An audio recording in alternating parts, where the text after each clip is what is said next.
오늘은 기출문제 80문제 8번째 문제 풀이 하겠습니다. 1번 보실게요. 다음과 같은 노년기의 특성은 환경이 새롭게 변화하는 것을 두려워하고 나이가 들면서 자신에게 익숙한 습관을 고수해요. 1. 의존성의 증가 2. 경직성의 증가 3. 사회성의 증가 4. 우울감의 증가 5. 과거 회상의 증가. 몇 번일까요? 네, 몇 번이요? 2번이죠. 2번. 이 경직성의 증가라는 거는 매사에 융통성이 없어져요. 그러니까 융통성이 없으니까 고집스러운 거죠.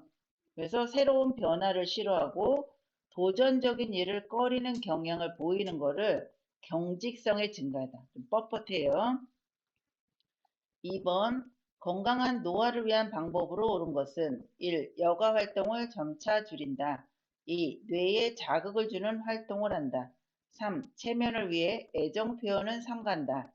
4. 프라이버시를 위해 대인관계를 자제한다. 5. 체력 증진을 위해 매시간 고강도 운동을 한다. 몇 번일까요? 네.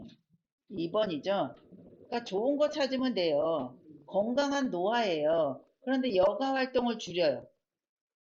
또 아니면 체면을 위해서 애정 표현을 삼가해요. 다 안 좋은 거죠.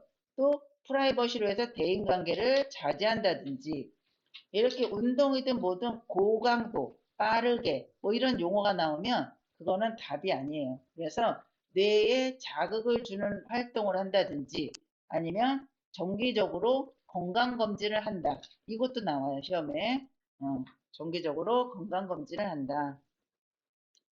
3번 노인 장기요양보험 제도의 목적은 1. 직업능력 개발을 통한 고용 촉진 2. 최저생활 보장을 통한 자활의욕 고취 3. 안정적 노후를 위한 소득보장 체계 마련 4. 업무상 재해보상을 통한 사회복귀 지원 5. 일상생활이 어려운 노인의 가사 및 신체활동 지원. 정답은 5번이죠. 5번. 이 노인장기요양보험은요. 노후의 건강증진 또 생활안정을 도모하고 그 가족의 부담을 덜어준다 그랬어요. 가족의 부담을 덜어주는 거는 예전에 장기요양보험이 되기 전에는 100% 본인 부담이었어요. 100%. 그런데 장기요양보험이 됨으로써 본인 부담금이 20%, 재가는 15%, 20%는 시설이에요. 15%는 재가예요. 그리고 국가에서 20%, 시설도 20%, 재가도 20% 보조를 해줘요. 그럼 공단에서는 시설은 60%, 재가는 65%. 그러면 본인이 내야 되는 거는 요양원에 들어가면 20%에다가 플러스 비급여에 대한 거. 비급여라는 거는 식대, 임의용비 이런 거는 따로예요.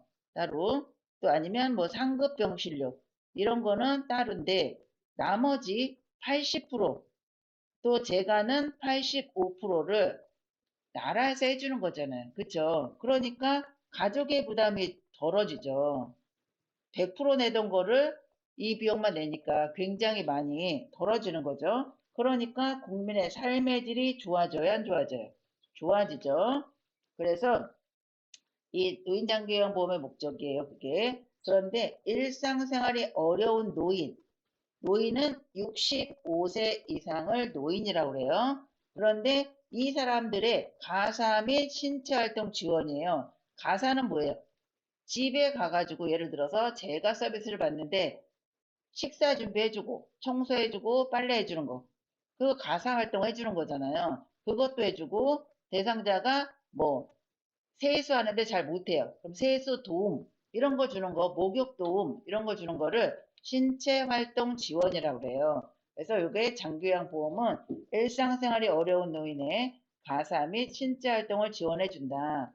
이 고용 촉진은 뭐냐면 요거는 고용보험이에요. 장기요양보험이 아니라 고용보험에서 하는 거고 또 최저생활보장은 공적 부조 얘기하고 또 안정적 노후를 위한 소득보장 체계 마련은 요거는 국민연금 얘기예요. 국민연금. 또 네 번째 업무상 재해 나오는 거는 요거는 산재, 산업재해보상보험 산재를 얘기하는 거예요. 정답은 5번이 되겠고요. 4번 노인 장기 요양 인정 신청 및 판정 절차에 대한 설명으로 옳은 것은 요거는 시험에 굉장히 많이 나와요. 이 판정 절차, 신청하는 거, 판정하는 거. 1번 최종 등급 판정은 장기요양기관에서 한다. 이 방문조사는 교육을 이수한 장기요양기관 직원이 한다. 3. 지자체는 장기요양 인정서를 국민건강보험공단에 제출한다. 4. 결핵으로 신체활동이 어려운 60세 남자는 급여 대상자이다. 5. 개인별 장기요양 이용 계획서는 국민건강보험공단이 수급자에게 제공한다. 정답은 몇 번이에요? 정답은 5번이에요. 5번. 자, 1번 보실게요. 최종 등급 판정이라고 나오면 이 최종자가 나오면 등급판정위원회예요. 등급판정위원회에서 하는 일이고요. 방문조사는 교육을 이수한 여기까지는 맞아요. 교육을 이수한까지 맞는데 이 장기요양기관 직원이 아니고 공단 직원이에요. 공단에서 심사를 하러 나오는 거잖아요. 공단 직원이지 장기요양기관 직원은 누구예요? 요양보호사, 간호사, 물리치료사, 요양원에서 요양기관에서 일하는 이 직원이 등급을 가가지고 방문조사를 할 건 아니잖아요. 공단 직원이라는 거예요. 공단 직원. 그리고 장기요양 인정서를 제출하는 거는 대상자는 지자체가 아니라 대상자는 장기요양 인정서를 누구한테 제출하냐면 장기요양기관에다 제출해요. 장기요양기관. 장기요양기관은 뭐예요? 요양원, 재가센터, 또 복지연구, 주간보호 이런 데다가 제출하는 거예요. 서비스를 이용하기 위해서. 근데 여기 보시면 5번에 개인별 장기요양 이용 계획서는 국민건강보험공단이 수급자한테 제공을 해요. 이 등급이 나왔습니다 라고 하고 줘요. 그러면 그 증거를 이 대상자는 이 인정서를 누구한테 제출한다? 장기요양 기관에다 서비스를 받기 위해서 제출을 해야 된다는 거예요. 그러니까 제공을 받는 거는 공단에서 받는 거고 이 서류를 제출해가지고 서비스를 받으려면 장기요양 기관에다가 제출을 해야 된다는 거예요. 이것도 시험에 잘 나와요. 4번은 결핵으로 신체 활동이 어려운 60세 남자라고 그랬어요. 신체 활동이 어려운 거는 합격. 60세 남자, 아직 나이가 65세가 안 됐기 때문에 일단 세모, 질병으로 가봤더니 결핵이래요. 결핵은 노인성 질환이 아니라는 거예요. 만약에 이게 60세 남자가 아니라 66세 남자 그러면 대상자예요. 왜냐하면 노인이기 때문에. 근데 신체 활동이 어려웠는데 60세 남자라는 거는 65세 미만이기 때문에 이 대상자는 노인성 질환을 가지고 있어야지만이 장기요양 급여 대상자가 될 수 있다는 얘기예요. 65세라도 결핵이면 된다 얘기죠. 왜냐하면 신체 활동이 어렵기 때문에 일상생활이 안 되는 상태에서는 65세 이상은 질병이랑은 상관이 없어요. 그냥 노안으로 기운이 없어가지고 6개월 이상 이 신체 활동이 어렵다 이러면 등급을 받을 수 있는데 65세 미만자는 신체 활동이 잘 안 되더라도 노인성 질병이나 치매를 갖고 있어야 돼요. 진단을 받아야 돼요. 대상자 찾는 문제도 따로 잘 나와요. 그다음 5번. 장기요양급여 중 시설급여에 해당하는 것은 시설급여라는 거는 요양원 얘기하는 거예요. 1. 단기보호, 2. 복지용구, 3. 가족요양비, 4. 주야간보호, 5. 노인요양 공동생활가정. 정답은 몇 번이에요? 5번 있죠. 5번. 노인요양 공동생활가정.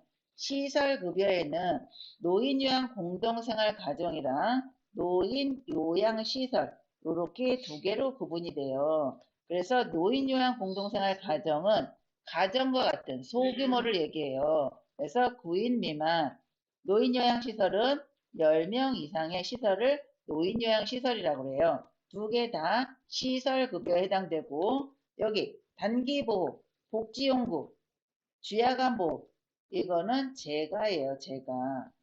가족 요양비는 이거는 따로 특별현금 서비스, 특별현금 서비스. 예, 여기에 해당이 되는 거예요. 6번. 그래서 요거를 보시면 노인요양시설은 시설급여라 그랬죠. 시설급여, 노인요양시설, 노인요양, 공동생활가정, 시설급여는 요양자가 들어가요. 그러니까 쉽게 말하면 요양원이다 라고 보시면 돼요. 그래서 치매나 중풍, 노인성 질환 등으로 심신에 상당한 장애가 발생하여 도움이 필요한 노인을 입소시켰어요. 입소잖아요. 집에서 서비스 받는 게 아니라 요양원에 입소하는 거예요. 거기에서 급식이나 요양과 그 밖의 일상생활에 필요한 편의를 제공하는 시설이 노인요양시설이에요. 그런데 노인요양 공동생활가정도 시설급여이긴 하나 요양시설은 10인 이상, 공동생활가정은 가정과 같은 소규모 9명 이하 시설을 얘기하는 거예요. 그리고 시설급여의 장단점도 잘 나와요, 시험에. 시설급여의 장점은 의료, 간호, 요양 서비스를 종합적으로 제공을 받을 수가 있어요. 그 안에 간호사도 있고 요양보호사도 있고 물리치료사도 있고 뭐 촉탁이도 오고 그래서 의료, 간호, 요양 서비스를 종합적으로 받을 수 있다.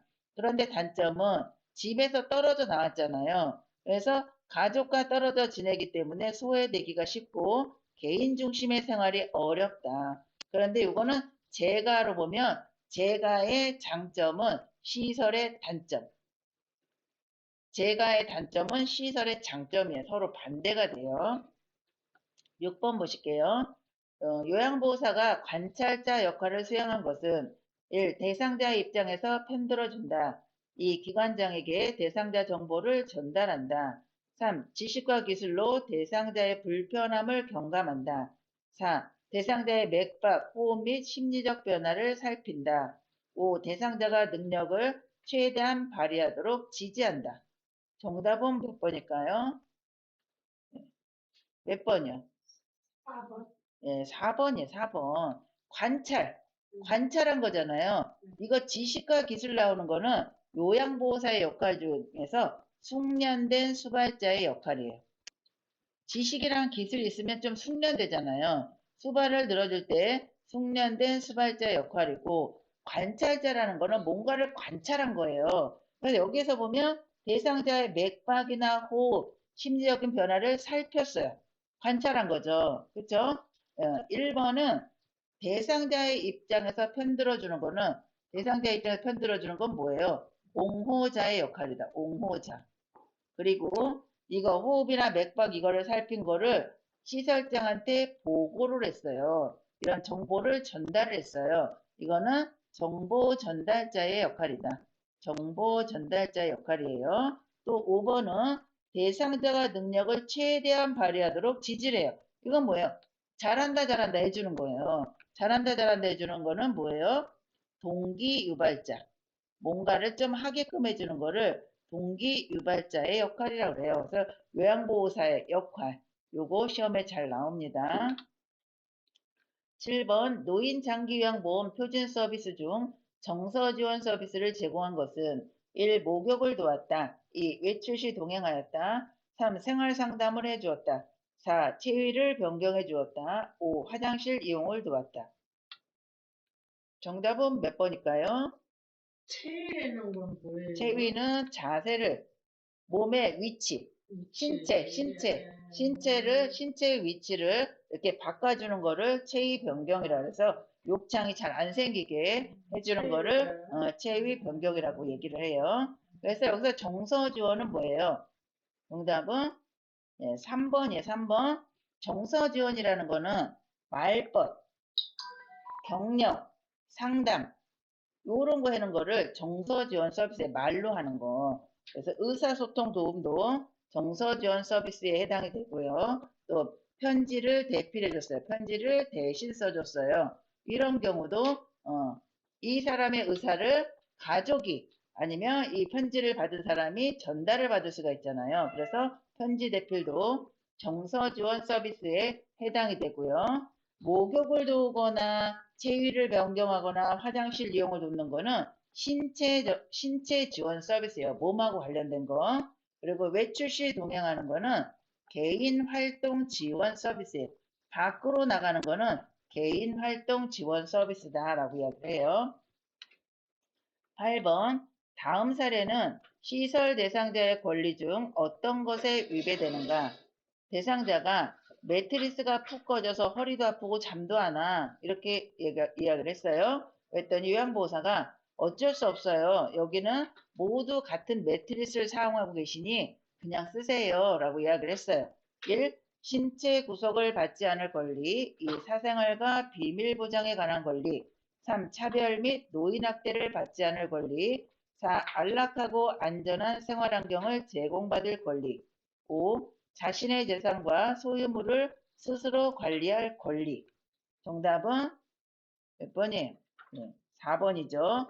편안한 거잖아요. 지금 편안하지가 않아요. 안락하지가 않아요. 그래서 이 대상자가 매트리스가 푹 꺼지고 이러니까 허리가 아프고 잠도 안 오는 거예요. 불편감을 호소했어요. 안락하지가 않아요.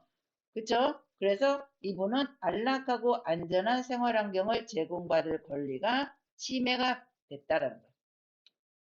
9번 다음 내용에 해당하는 노인학대 유형은 물건을 파손하는 행위로 위협함, 집 밖으로 나가지 못하게 통제함, 1. 방임, 2. 유기, 3. 신체적 학대, 4. 정서적 학대, 5. 경제적 학대. 정답은 네, 신체적인 학대죠. 우리가 물리적인 힘이나 도구를 이용해서 노인에게 신체적인 손상, 고통, 장애를 유발하는 행위를 신체적인 학대다라고 얘기해요. 네. 방임은 쉽게 얘기해서 집 안에서 이루어지는 거. 욕창이 생겼는데 치료도 안 해주고, 아픈데 병원에도 안 모시고 가고, 이런 거는 방임. 쉽게 얘기하면 집 안에서 이루어지는 게 주로 방임이에요. 유기는 집 밖에서 내다 버린다든지 아니면 이 대상자가 문을 안 잠가 놓으면 나갈 거 뻔히 알면서도 안 잠가 놨어요. 그래서 나가서 길을 잊어버렸는데 찾지를 않아요. 아니면 요양원이나 요양병원에 입원을 시키고 돈도 안 내고 면회도 안 가고 이거 유기예요. 어디다 내다 버린 것만 유기가 아니라 그런 시설에다 모셔놓고 돈도 안 내고 면회도 안 가고 이런 거 유기. 정서적인 학대는 말로 하는 거. 그래서 뭐 나가 죽으라든지 아니면 그런 식으로 하면 요양원 보내버리겠다는 이게 막 말로 다 막 협박성을 띠는 이런 게 다 정서적인 학대이고요. 경제적인 학대는 돈하고 관련된 거다라고 보시면 돼요. 이게 돈도 그렇고 부동산 이런 거 집을 막 맘대로 명의를 변경했다든지 아니면 노령연금 나오는 통장을 가져가서 갖다 주지도 않고 이런 거 아니면 용돈을 받았는데 그거를 뺏어간다든지 이 돈 쪽으로 관련된 거 이거는 경제적인 학대이다라고 보시면 돼요. 그래서 신체적인 학대 한번 보시면 신체적 해를 가져올 위험성이 큰 행위로 노인을 협박하거나 위협한다. 여기에 칼이나 가위 등 흉기를 사용해서 노인을 협박하거나 위협한다든지 물건 던지거나 기물을 파손하는 등의 행위로 노인을 협박하거나 위협하는 행위 이런 것도 신체적인 거고요. 또 기본 생존 유지에 필요한 장치를 단절시켜요. 이 신체적인 거는 단절 뭐 이렇게 단절이라는 뜻이 나와요. 안 나오게. 그래서 뭐 냉장고로부터 단절은 뭐예요? 전기가 끊기면 냉장고도 못 사용하고 밥통도 사용 못 하잖아요. 그러면 몸하고 관련이 되겠죠. 그죠? 네. 그리고 뭐 기본 생존 유지에 필요한 식사 또는 음료로부터 단절 또 뭐예요? 심장 관련, 당뇨, 혈압약 이런 거는 치료 및 생존 유지에 필요한 약물이잖아요. 이거를 또 못 먹게 만들고 아니면 의료적으로 불필요한 약물이나 주사를 강제로 복용하게 해요. 이것도 몸에 관련이 되잖아요. 그래서 다 신체적인 학대이다라고 보시면 돼요. 그 다음에 10번 다음 상황에서 요양보호사의 대처로 옳은 것은 목욕시킬 때마다 대상자가 요양보호사의 엉덩이를 만져서 심한 성적 불쾌감을 느꼈어요. 1. 피해 사실을 혼자만 알고 있는다. 2. 성적 행동을 못하도록 단호하게 말한다. 3. 노인이 되면 그럴 수 있다고 넘어간다. 4. 기분이 나쁘다며 감정적으로 대응한다. 5. 동료 요양보호사와 대상자를 서로 바꾼다. 정답은 네, 2번이죠. 이런 성적인 거 이게 나오면 단호하게 말한다. 하지 말라고 단호하게 말한다. 아니면 또 하나는 시설장에게 보고한다. 시설장한테 보고한다. 이게 단호하게 말한다가 한 줄 나오면 시설장에게 보고한다는 안 나와요. 근데 단호하게 말한다가 안 나오면 시설장에게 보고한다가 나오고 아니면 단호하게 이야기하거나 시설장에게 보고한다. 이렇게 같이 나오는 경우 있어요. 11번 다음 중 언어적 성희롱에 해당하는 행위는 1. 뒤에서 껴안는다. 2. 가슴 부위를 만진다. 3. 음란한 사진을 보여준다. 4. 자신의 성기를 보여준다. 5. 과거 성관계 사실을 묻는다. 정답은 5번이죠. 말로 하는 거. 뒤에서 껴안는 거 신체적인 거. 가슴 만지는 거 신체적인 거. 뭐 음란한 사진을 보여주거나 자신의 성기를 보여주는 거는 시각적 성희롱이다 라고 보시면 돼요. 눈으로 보는 거. 12번 요양보호사의 직업 윤리로 옳은 것은 1. 자신이 믿는 종교를 갖도록 강요한다. 2. 서비스에 대한 물질적 보상을 요구한다. 3. 업무 효율을 위해 권위적인 태도를 유지한다. 4. 요양보호사와 대상자가 대등한 관계임을 인식한다. 5. 예의 바른 태도는 거리감을 유발하므로 자제한다. 정답은 몇 번이에요? 몇 번이에요? 네. 4번이에요, 4번. 자, 보시면 이렇게 자신이 믿는 종교 강요하면 안 돼요. 또 서비스에 대한 물질적 보상 요구하면 안 되죠. 또 권위적인 태도 유지하면 안 되고 또 예의 바른 태도 안 하겠대요. 예의 바른 태도는 거리감을 유발하므로 자제한다. 이것도 안 좋은 거죠. 그런데 요양보호사와 대상자는 무슨 관계이냐면 상호, 상호, 서로 대등한 관계이다라는 거예요. 이것도 시험에 잘 나와요.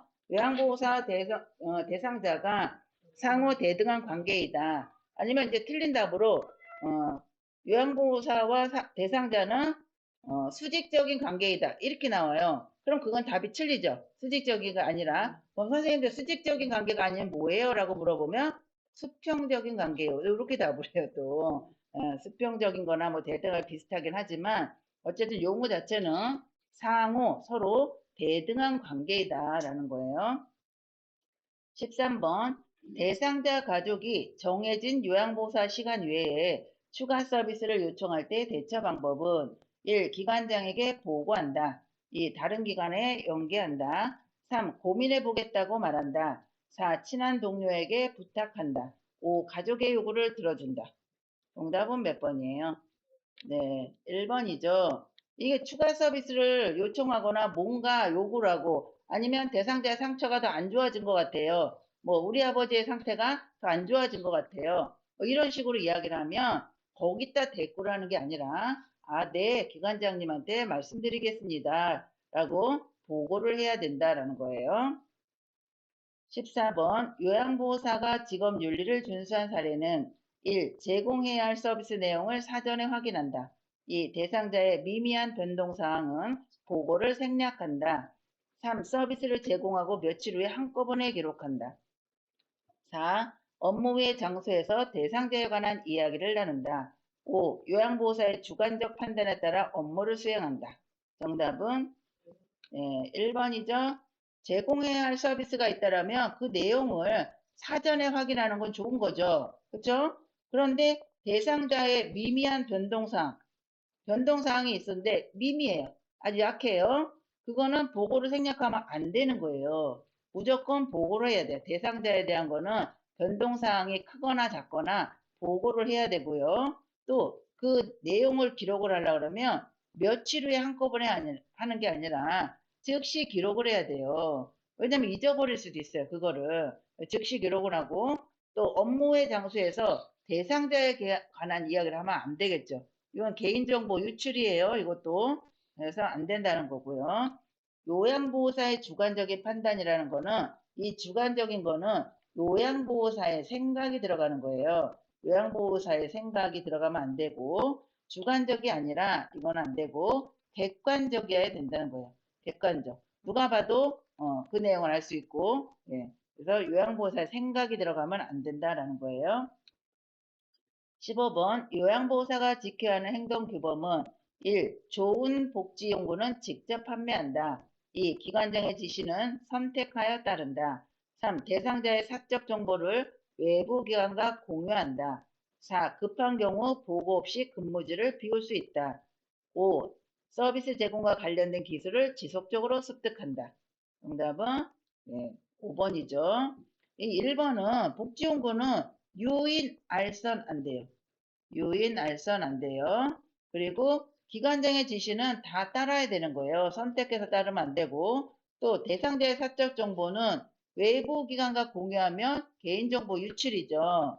또 급한 경우 보고 없이 근무지 비우면 안 돼요. 5번은 서비스 제공과 관련된 기술을 지속적으로 습득한다. 이건 요양보호사의 역할 중에서 뭐라 그랬어요? 이거 지식, 기술 나오면 숙련된 수발자의 역할이다. 이 숙련된 수발자의 역할 엄청 많이 나오죠. 이거는 꼭 기억을 하셔야 돼요. 기술, 지식 이런 게 나오면 우리가 요양보호 이거 이론 시험 보고 실기 시험 보잖아요. 이론은 지식이에요. 실기는 기술이에요. 기술적인 거.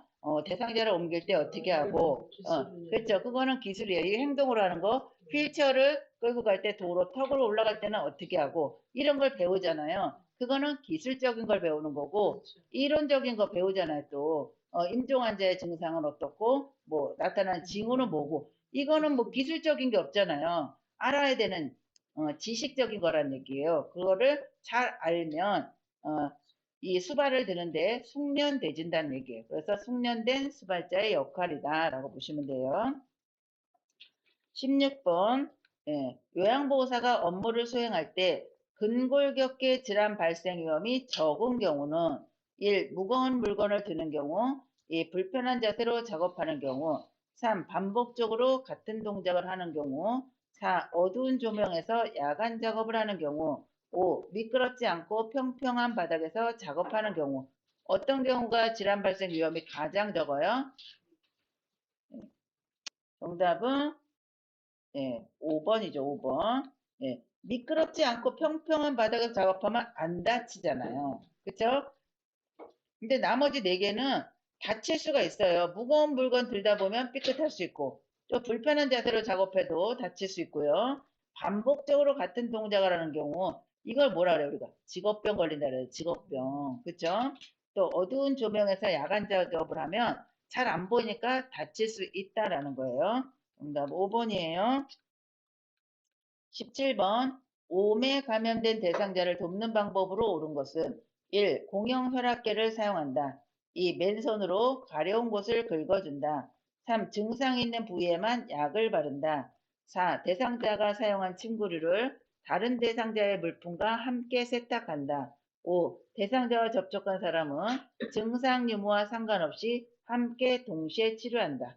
정답은 5번이죠.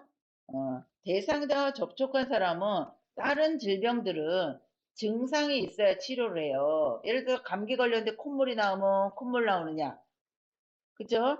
그리고 머리가 아프면 머리 아픈 진통제, 열이 나면 해열제. 이렇게 증상이 있는 부분마다 약을 먹는데 오음에 감염된 대상자를 돌봤을 때는 대상자와 접촉한 사람은 증상이 있든 없든 무조건 동시에 같이 치료를 해라라는 거예요.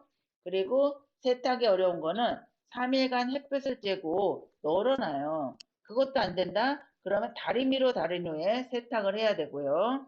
이 침구류는 뜨거운 물로 10 내지 20분간 세탁하고 건조를 해요. 그리고 세탁 후에는 3일 이상 사용하지 않는다라는 거예요. 왜냐면 이 옴진드기가 48시간에서 72시간 정도는 이렇게 떨어져 나가서도 살 수가 있다라는 거예요. 그래서 3일 정도는 사용하지 않는다라는 거고요. 이 증상이 유무와 상관없이 접촉한 사람은 모두 치료하는데 공용혈압계 사용하면 안 되겠죠. 여러 명이 같이 사용하는 거는 이 사람도 되고 저 사람도 되면 옮길 수가 있어요. 그리고 맨손으로 가려운 곳을 긁어주면 손톱 밑에 진드기나 진드기 알이 낄 수가 있어요. 그래서 옮길 수 있고 증상이 있는 부위에만 바르는 것이 아니라 옴은 여기 보시면 겨드랑이, 뭐 음부, 손바닥, 발 이런데 다 잘 이게 잘 생기는 부위란 얘기예요. 그래서 목에서부터 발끝까지 다 발라요. 얼굴도 필요하면 바르는데 대부분 이제 목에서부터 전신을 다 발라주라는 거예요. 이게 막 왔다 갔다 하잖아요. 그래서 여기 옴볼레는 몸에서 떨어져 나가서 48에서 72시간 동안 살 수 있다고 그랬어요. 그래서 3일간은 사용하지 않는다라는 거예요. 18번 노인성 질환의 특성은 1. 경과가 짧다. 2. 원인이 명확하다. 3. 초기 진단이 용이하다. 4. 합병증이 동반되기 쉽다. 5. 정상적인 노화 과정과 구분하기가 쉽다. 정답은 몇 번이에요? 네, 4번이죠. 합병증이 동반되기 쉬워요. 경과는 길어요. 원인은 불명확해요. 명확하지가 않아요. 그리고 초기 진단이 어려워요. 어렵다. 초기 진단이 어렵다. 정상적인 노화 과정이랑 구분하기가 어려워요. 그래서 요거는 시험 문제 잘 나와요. 노인성 질환의 특성은 꼭 알고 계셔야 돼요. 이거는 매번 문제 풀을 때마다 나오잖아요. 그리고 합병증이 동반되기 쉽고 또 만성 질환이에요. 노인성 질환은. 그리고 신장의 소변 농축 능력과 배설 능력이 떨어져요. 그래서 이 대상자의 몸에 약물 성분이 신체 내에 오랫동안 남아있어요. 배출이 안 되니까. 그래서 약물 중독 상태에 빠질 수가 있다. 약물 중독 상태에 빠질 수가 있다라는 것도 시험에 잘 나와요. 신장 기능이 떨어져서 약물 중독 상태에 잘 이완이 된다라고 보시면 돼요.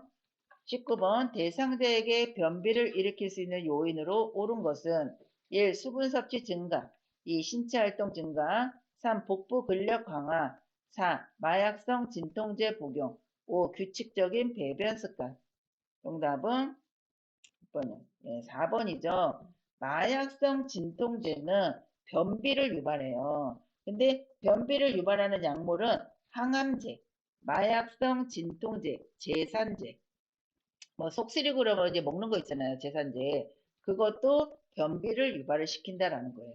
근데 수분을 많이 먹으면 변비 유발 안 하죠. 변비가 많은 사람은 물을 많이 먹어야 돼요. 근데 노인들은 수분 섭취, 갈증 반응이 줄어들기 때문에 물을 잘 안 먹는다 그랬어요. 신체 활동도 줄어들고 복부 근력이 강화가 되겠나요? 그리고 배변 습관도 규칙적이지 않아요. 막 2, 3일, 4일, 5일 막 이렇게 별을 못 보는 경우도 있기 때문에 일으킬 수 있는 요인은 마약성 진통제를 복용했을 때이다라는 거예요. 20번 노화에 따른 호흡기계 변화로 옳은 것은 1. 폐활량 증가 2. 기침 반사 증가 3. 섬모 운동 감소 4. 코 점막의 건조함 감소 5. 기관지내 분비물 감소 정답은 6번이에요. 네, 3번이죠. 섬모 운동. 폐에 섬모라는 게 있어요. 이거는 미세 물질을 걸러내는 역할을 해요. 밖으로 이렇게 내보내는. 그래서 요 섬모가 줄어들어요. 그래서 기침 반사가 잘 안 돼요. 폐활량도 감소하고 좋아지는 거 하나도 없다 그랬어요. 노인이 되면 기침 반사가 감소가 되니까 기침을 잘 못하면 기관지 내에 있는 분비물은 증가한다요. 그쵸? 못 뱉어내니까 증가할 수밖에 없죠. 그리고 물을 잘 안 먹으니까 입도 마르고 코 점막도 건조해요. 건조함은 증가이다라는 거죠. 그죠? 21번 복합성 요실금이 있는 대상자를 돕는 방법으로 옳은 것은 1. 비만 관리를 한다. 2. 웃음요법을 권장한다. 3. 매일 줄넘기를 시킨다. 4. 수분 섭취를 제한한다.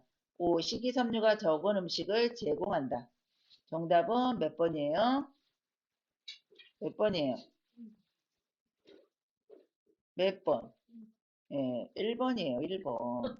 쌤, 복합성은 배에, 복이 배잖아요. 배에 압력이 들어가는 거예요. 살찐 사람들은 배에 압력이 들어가요. 웃음 치료하면 안 돼요. 막 웃다 보면 어떻게 해요? 배에 힘주고 웃다 보면 실금하겠지. 소변이 나와버린다는 얘기예요. 그래서 안 되고, 줄넘기도 안 되고, 그런데 수분 섭취는 권장이에요.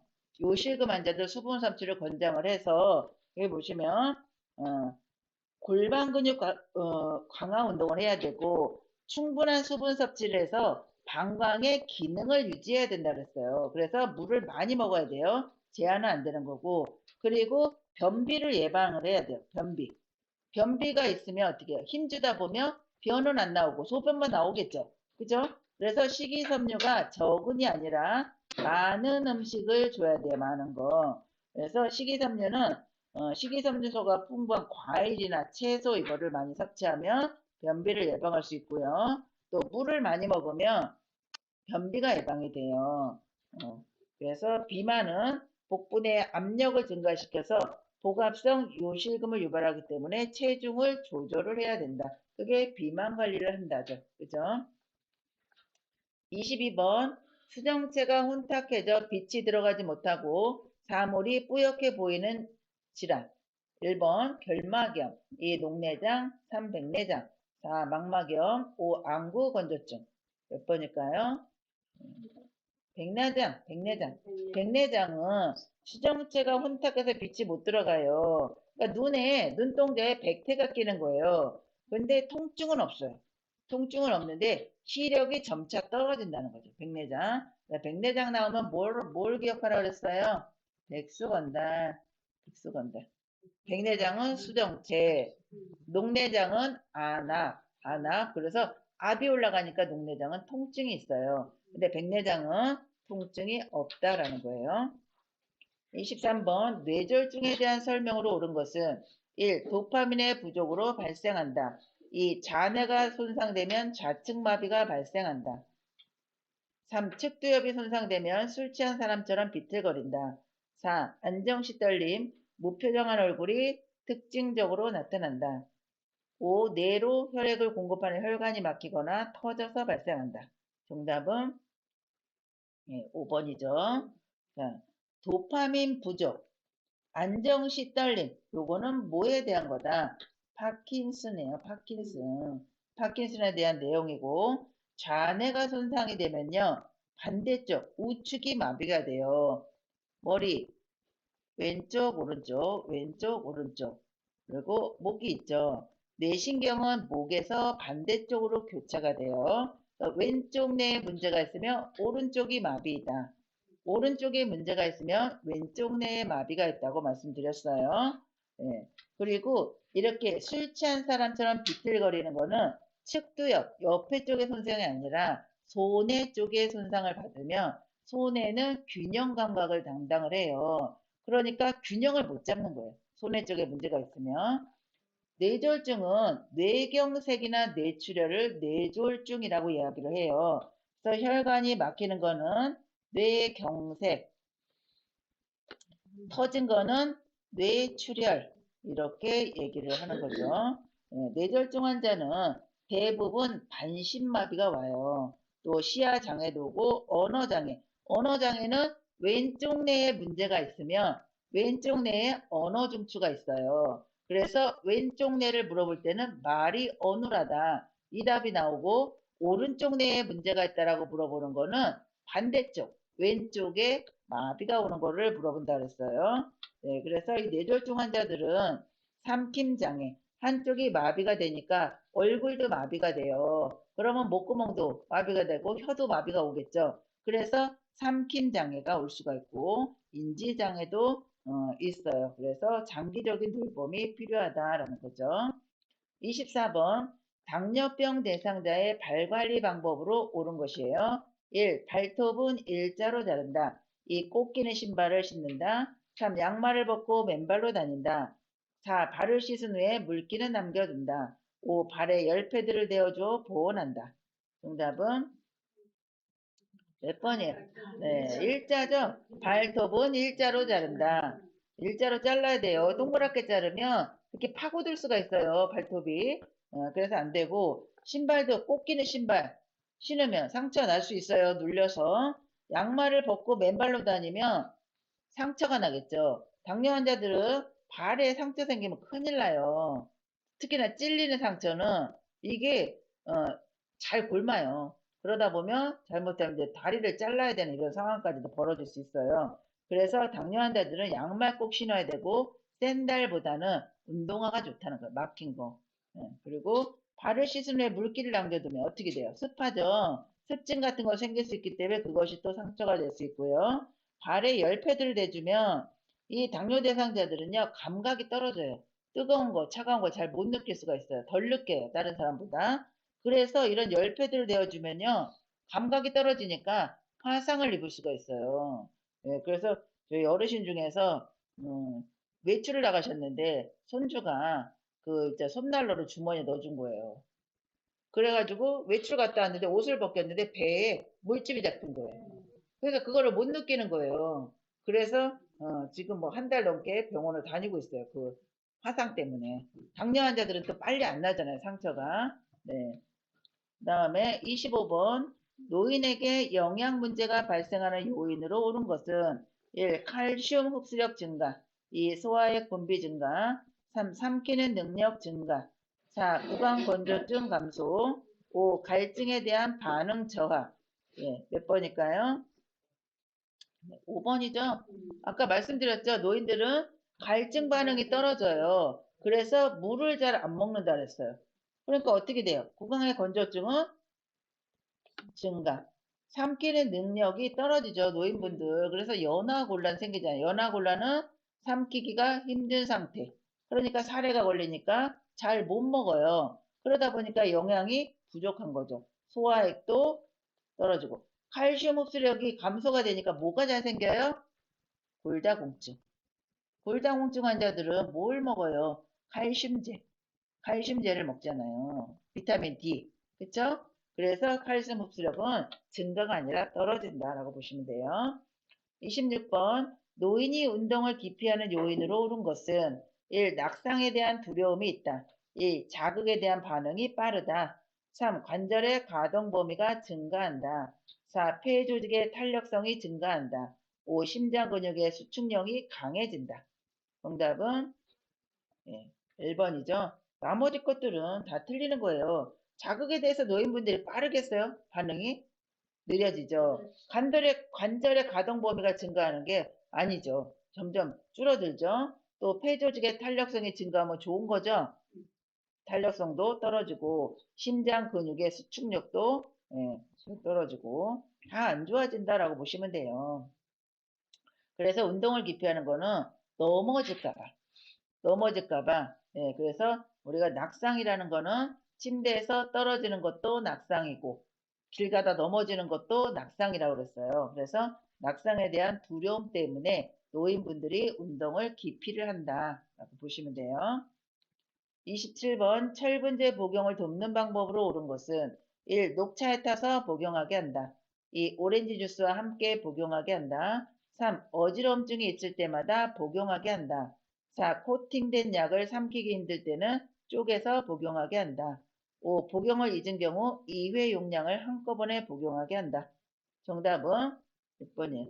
2번이죠. 철분제는 비타민 C나 오렌지 주스와 함께 복용을 하면 흡수가 잘 돼요. 그러니까 오렌지 주스에 비타민 C가 많잖아요. 그렇죠? 그래서 비타민 C와 복용을 한다라는 거예요. 그럼 고혈압이랑 고지혈증 환자들은 자몽 주스를 같이 먹으면 안 돼.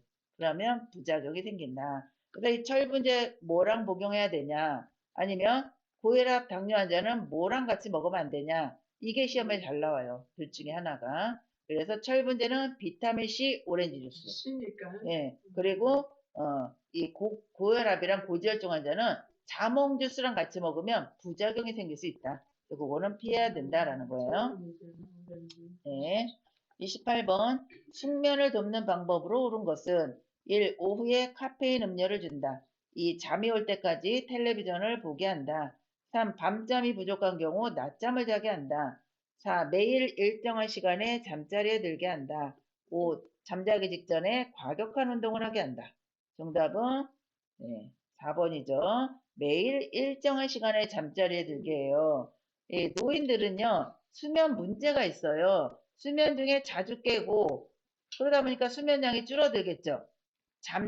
잠들기까지 시간이 오래 걸려요. 밤에 자꾸 깨니까 낮에는 어때요? 졸리죠. 자꾸 꾸벅꾸벅 졸아요. 그래서 어르신이 졸고 있어요. 뭐 누구누구 어르신 지금 주무세요? 그러면 아니래요. 안 자고 있대요. 눈 감고 계시는데 그러면 눈만 감았지. 이렇게 얘기를 해요. 절대로 졸았다는 얘기 안 해요. 그러니까 자꾸 졸림증이 많아지는 거예요. 그래서 어떻게 해야 되냐? 수면 관리를 매일 아침 일정한 시간에 일어나게 한다. 일정한 시간에 일어나고 일정한 시간에 잠을 자게 해야 된다는 거예요. 그리고 커피나 카페인 든 음료 주면 안 되고 특히나 오후에는 주면 안 돼요. 그래서 저희는 이제 어르신들 커피 달라 그러면 오전에만 드려요. 오후에는 잠을 못 주무시기 때문에 금주 구면을 해야 되고 과식을 하면 숙면이 어려워요. 그래서 저녁 때 과식하지 않고 공복감으로 만약에 잠이 안 오는 경우가 있어요. 배가 고파서 또 잠을 못 주무시는 경우 이때는 따뜻한 우유를 한 잔을 드리면 되겠죠. 29번 금연 후 나타나는 변화로 오른 것은 1. 성기능이 감소한다. 2. 기대수명이 감소한다. 3. 손상된 폐기능이 악화된다. 4. 심장병 발생 위험이 감소한다. 5. 혈중 산소량이 정상보다 감소한다. 네, 몇 번일까요? 몇 번이에요? 기대수명이 감소해요? 혈중 산소량이 감소해요? 담배를 안 피는데? 네, 4번이죠. 심장병 발생 위험이 감소해요. 이 심장병 발생 위험 비흡연자 수준으로 회복이 된다라는 거예요. 또 폐암으로 인한 사망률 절반으로 감소하고 또 각종 암 발생도 감소하고 중풍 위험이 비흡연자와 동일한 수준으로 회복되고 어쨌든 금연하면 좋아진다라는 거예요. 근데 여기 성기능 감소하면 좋아요, 안 좋아요? 안 좋죠. 기대 수명이 떨어지는데 굳이 금연을 해요? 금연하면 더 빨리 죽는데 금연하겠나요? 그렇죠? 기대 수명이 증가하겠죠. 감소가 아니라. 그리고 담배 피면 폐로도 연기가 들어가잖아요. 안 피니까 손상된 폐기능은 원래처럼 되지는 않지만 그래도 좋아진다라는 거. 악화가 아니라.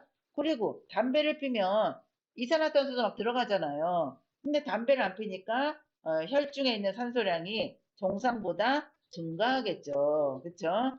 잘 보셔야 돼요.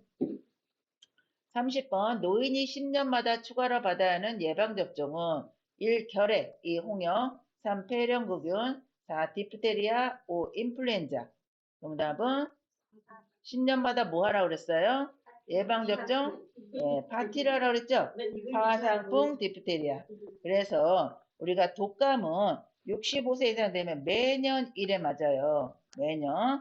그리고 파상풍, 디프테리아, 백일에는 1회 접종, 여기 최초의 1회 접종할 때는 이 세 가지를 다 맞아요. 그리고 10년 뒤에 매 10년마다 파상풍하고 디프테리아만 맞는다는 거. 100일에는 안 맞아요. 그래서 10년마다 파상풍의 파, 디프테리아 D에서 10년마다 예방접종 파티를 해라. 그래서 10년마다 받아야 되는 예방접종은 해가지고 한 번은 디프테리아, 한 번은 파상풍 이렇게 나와요. 그리고 폐렴은 65세 되면 한 번, 대상포진은 60세 되면 한 번 맞는다 그랬어요. 그래서 대상포진하고 폐렴이 있어요. 하나는 60세, 하나는 65세예요. 60이 빠르죠? 65보다. 가나다로는 디귿이 빠르죠? 피읍보다는. 그래서 디귿은 60, 피읍은 65. 그래서 이렇게 외우시면 돼요. 헷갈리지 마시고요. 31번 폭염에 노출되었을 때 안전수칙으로 옳은 것은 1. 야외 활동을 격려한다. 2. 따뜻한 물로 통목욕을 시킨다. 3. 시원한 물을 천천히 마시게 한다. 4. 구강으로 섭취하는 음식물의 양을 늘린다. 5. 두꺼운 담요를 덮어 체온 손실을 예방한다. 정답은 3번이죠. 폭염에 노출이 됐어요. 그러면 몸의 체온이 올라가죠. 그러면 물은 체온을 떨어뜨리는 역할을 해요. 그래서 시원한 물을 천천히 마시게 해야 돼요. 폭염 안전수칙이 있어요. 폭염에 대응하는 안전수칙. 가급적 야외 활동, 야외 작업은 자제를 해야 돼요. 그래서 뭐 한여름 온도가 막 40도 넘어가고 그러면 뉴스에 나오잖아요. 시골의 노인분들 낮에 일하러 가지 마시고 부득이하게 낮에 갈 경우에는 어떻게 하라요? 2인 1조. 둘이 가면 한 명 쓰러지더라도 한 명이 신고를 해주잖아요. 근데 혼자 나가서 쓰러지면 그냥 이 바닥에 누워가지고 의식이 없어져요. 그럼 계속 햇볕에 이게 쪼여지니까 열이 막 40도 이상 돼버리는 거예요. 그래서 작업할 때는 비닐하우스 작업하면 안 되고 외출할 때는 헐렁한 옷차림에 챙이 넓은 모자와 물을 휴대를 하고요. 또 현기증, 메스꺼움, 두통 이거는 벌써 증상이 나타나는 거예요. 이럴 때는 통풍이 잘 되는 시원한 장소에서 쉬고 시원한 물이나 음료를 천천히 마시고요. 식사는 가볍게 하고 물은 20분마다 한 컵씩 마셔주는 게 좋다는 거죠. 땀으로 배출이 되니까. 32번. 상황이 급하거나 사안이 가벼울 때 활용할 수 있는 업무 보고 형식은 1. 구두 보고 2. 서면 보고 3. 주간 보고 4. 원래 회의 보고 5. 정기 업무 보고 정답은 1번이죠. 말로 하는 게 구두보고예요. 그래서 구두보고는 상황이 급하거나 아니면 이 상황이 가벼워요. 사안이 가볍다고 얘기하죠. 이럴 때는 말로 하고 그런데 말로 보고하는데 결론부터 보고해야 돼요. 결론부터. 어디가 넘어져서 부러졌어요. 그러면 누구 홍길동 어르신이 넘어지셨는데 부러진 것 같아요. 이렇게 얘기해야지. 아니 그 앞에다가 제가 여기 왔을 때는요 상태가 괜찮고 했는데 점심도 잘 드시고요. 뭐, 다 기분 좋게 있다가 뭐 넘어졌어. 이 넘어진 게 뒤로 가면 안 되잖아요. 그쵸? 이거는 결론부터 보고하고 이 대상자의 상태, 원인은 뭔지, 어디에 걸려서 넘어졌는지 이거는 나중에 하는 거예요. 어르신이 골절이 된 것 같아요. 아니면 이제 넘어져서 뭐 머리가 뭐 혹이 났어요. 그러면 그 다음에 문지방 넘어가다가 넘어졌다고 이거는 뒤에 보고를 해야지 앞에 상황을 쭉 얘기하면은 이게 응급인지 아닌지 알 수가 없다는 얘기예요. 그래서 결론부터 보고한다. 그런데 이 구두보고는 신속하게 보고할 수 있는 장점은 있지만 정확한 기록을 남길 수 없다는 단점이 있어요. 그래서 상황이 급할 때는 말로 다 보고를 먼저 하고 나중에 서면으로 기록을 잘 해놔라라는 거죠. 네, 그래서 구두보고. 그 다음에 33번 요양보호사가 업무 내용을 기록하는 목적은 1. 서비스의 연속성을 유지 2. 업무에 대한 책임 회피 3. 대상자의 개인정보 공유 4. 보호자와 밀착관계 형성 5. 기관 중심의 서비스 계획 수립 정답은 업무 회피예요?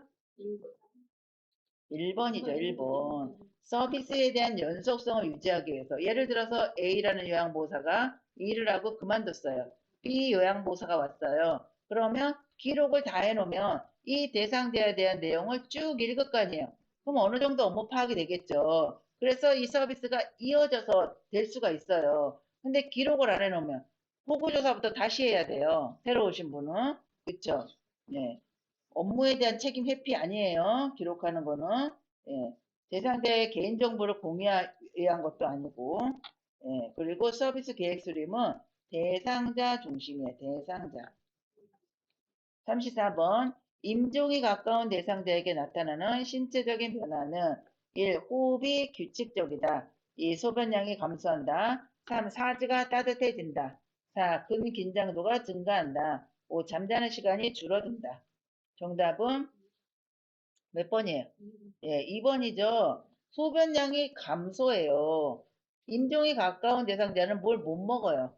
못 먹으니까 예, 어떻게 돼요? 들어간 게 없으니까 나올 것도 없다. 이렇게 생각하시면 돼요. 호흡은 불규칙적이고 그래서 숨을 쉬었다 안 쉬었다도 하고 혈액순환 안 되니까 사지는 차가워져요. 따뜻한 게 아니라 근육의 긴장도가 떨어지니까 실금, 실벼, 항문이 열린다 그러잖아요. 긴장도가 떨어지니까 그리고 의식이 없어지는 시간도 있잖아요. 그러니까 잠자는 시간은 늘어난다라는 거예요. 35번 임종을 앞둔 대상자가 다음과 같이 말할 때 임종 적응 단계는 대상자 내게 이런 일이 벌어졌어. 그렇지만 우리 아이가 결혼할 때까지만 살게 해주세요. 라고 했어요. 1. 부정 2. 분노 3. 타협 4. 우울 5. 수용 정답은 예, 타협의 단계죠. 타협. 우리 아이가 결혼할 때까지만 살게 해주세요. 우리 손주가 대학 갈 때까지만 살게 해주세요. 이거는 타협의 단계인데 이렇게 우리 아이가 결혼할 때까지만 살게 해달라는 거는 이건 뭐예요? 삶이 조금이라도 연장되길 바라는 마음에서 하는 거예요. 죽기 싫다는 얘기죠. 타협의 단계이다 보시면 되고 36번 보실게요. 경관 영향을 하는 대상자를 돕는 방법으로 옳은 것은 1. 청색증이 나타나면 비위관을 제거한다. 2. 구토 증상이 있으면 주입 속도를 늦춘다. 3. 영양액 주머니를 위장보다 높은 위치에 건다. 4. 영양액을 분당 100ml가 들어가도록 주입한다. 5. 영양액 주머니는 하루에 한 번 세척하여 말린다. 정답은 네, 3번이죠? 이거 보시면 여기가 위장이에요. 위장보다 높게 있어야지 영양액이 들어가겠죠. 그쵸? 그래서 이 영양액 주머니예요, 이게. 영양액 주머니는 위장보다 높은 곳에 놔둬야지 주입이 되겠죠. 청색증이 나타나면 어떻게 돼요? 보고하는 거죠. 뭔가 문제가 생기면 보고하라 그랬어요. 구토 증상이 있으면 주입 속도를 늦추는 게 아니라 잠그고 보고해요. 잠그고 보고한다. 잠그고 보고해요.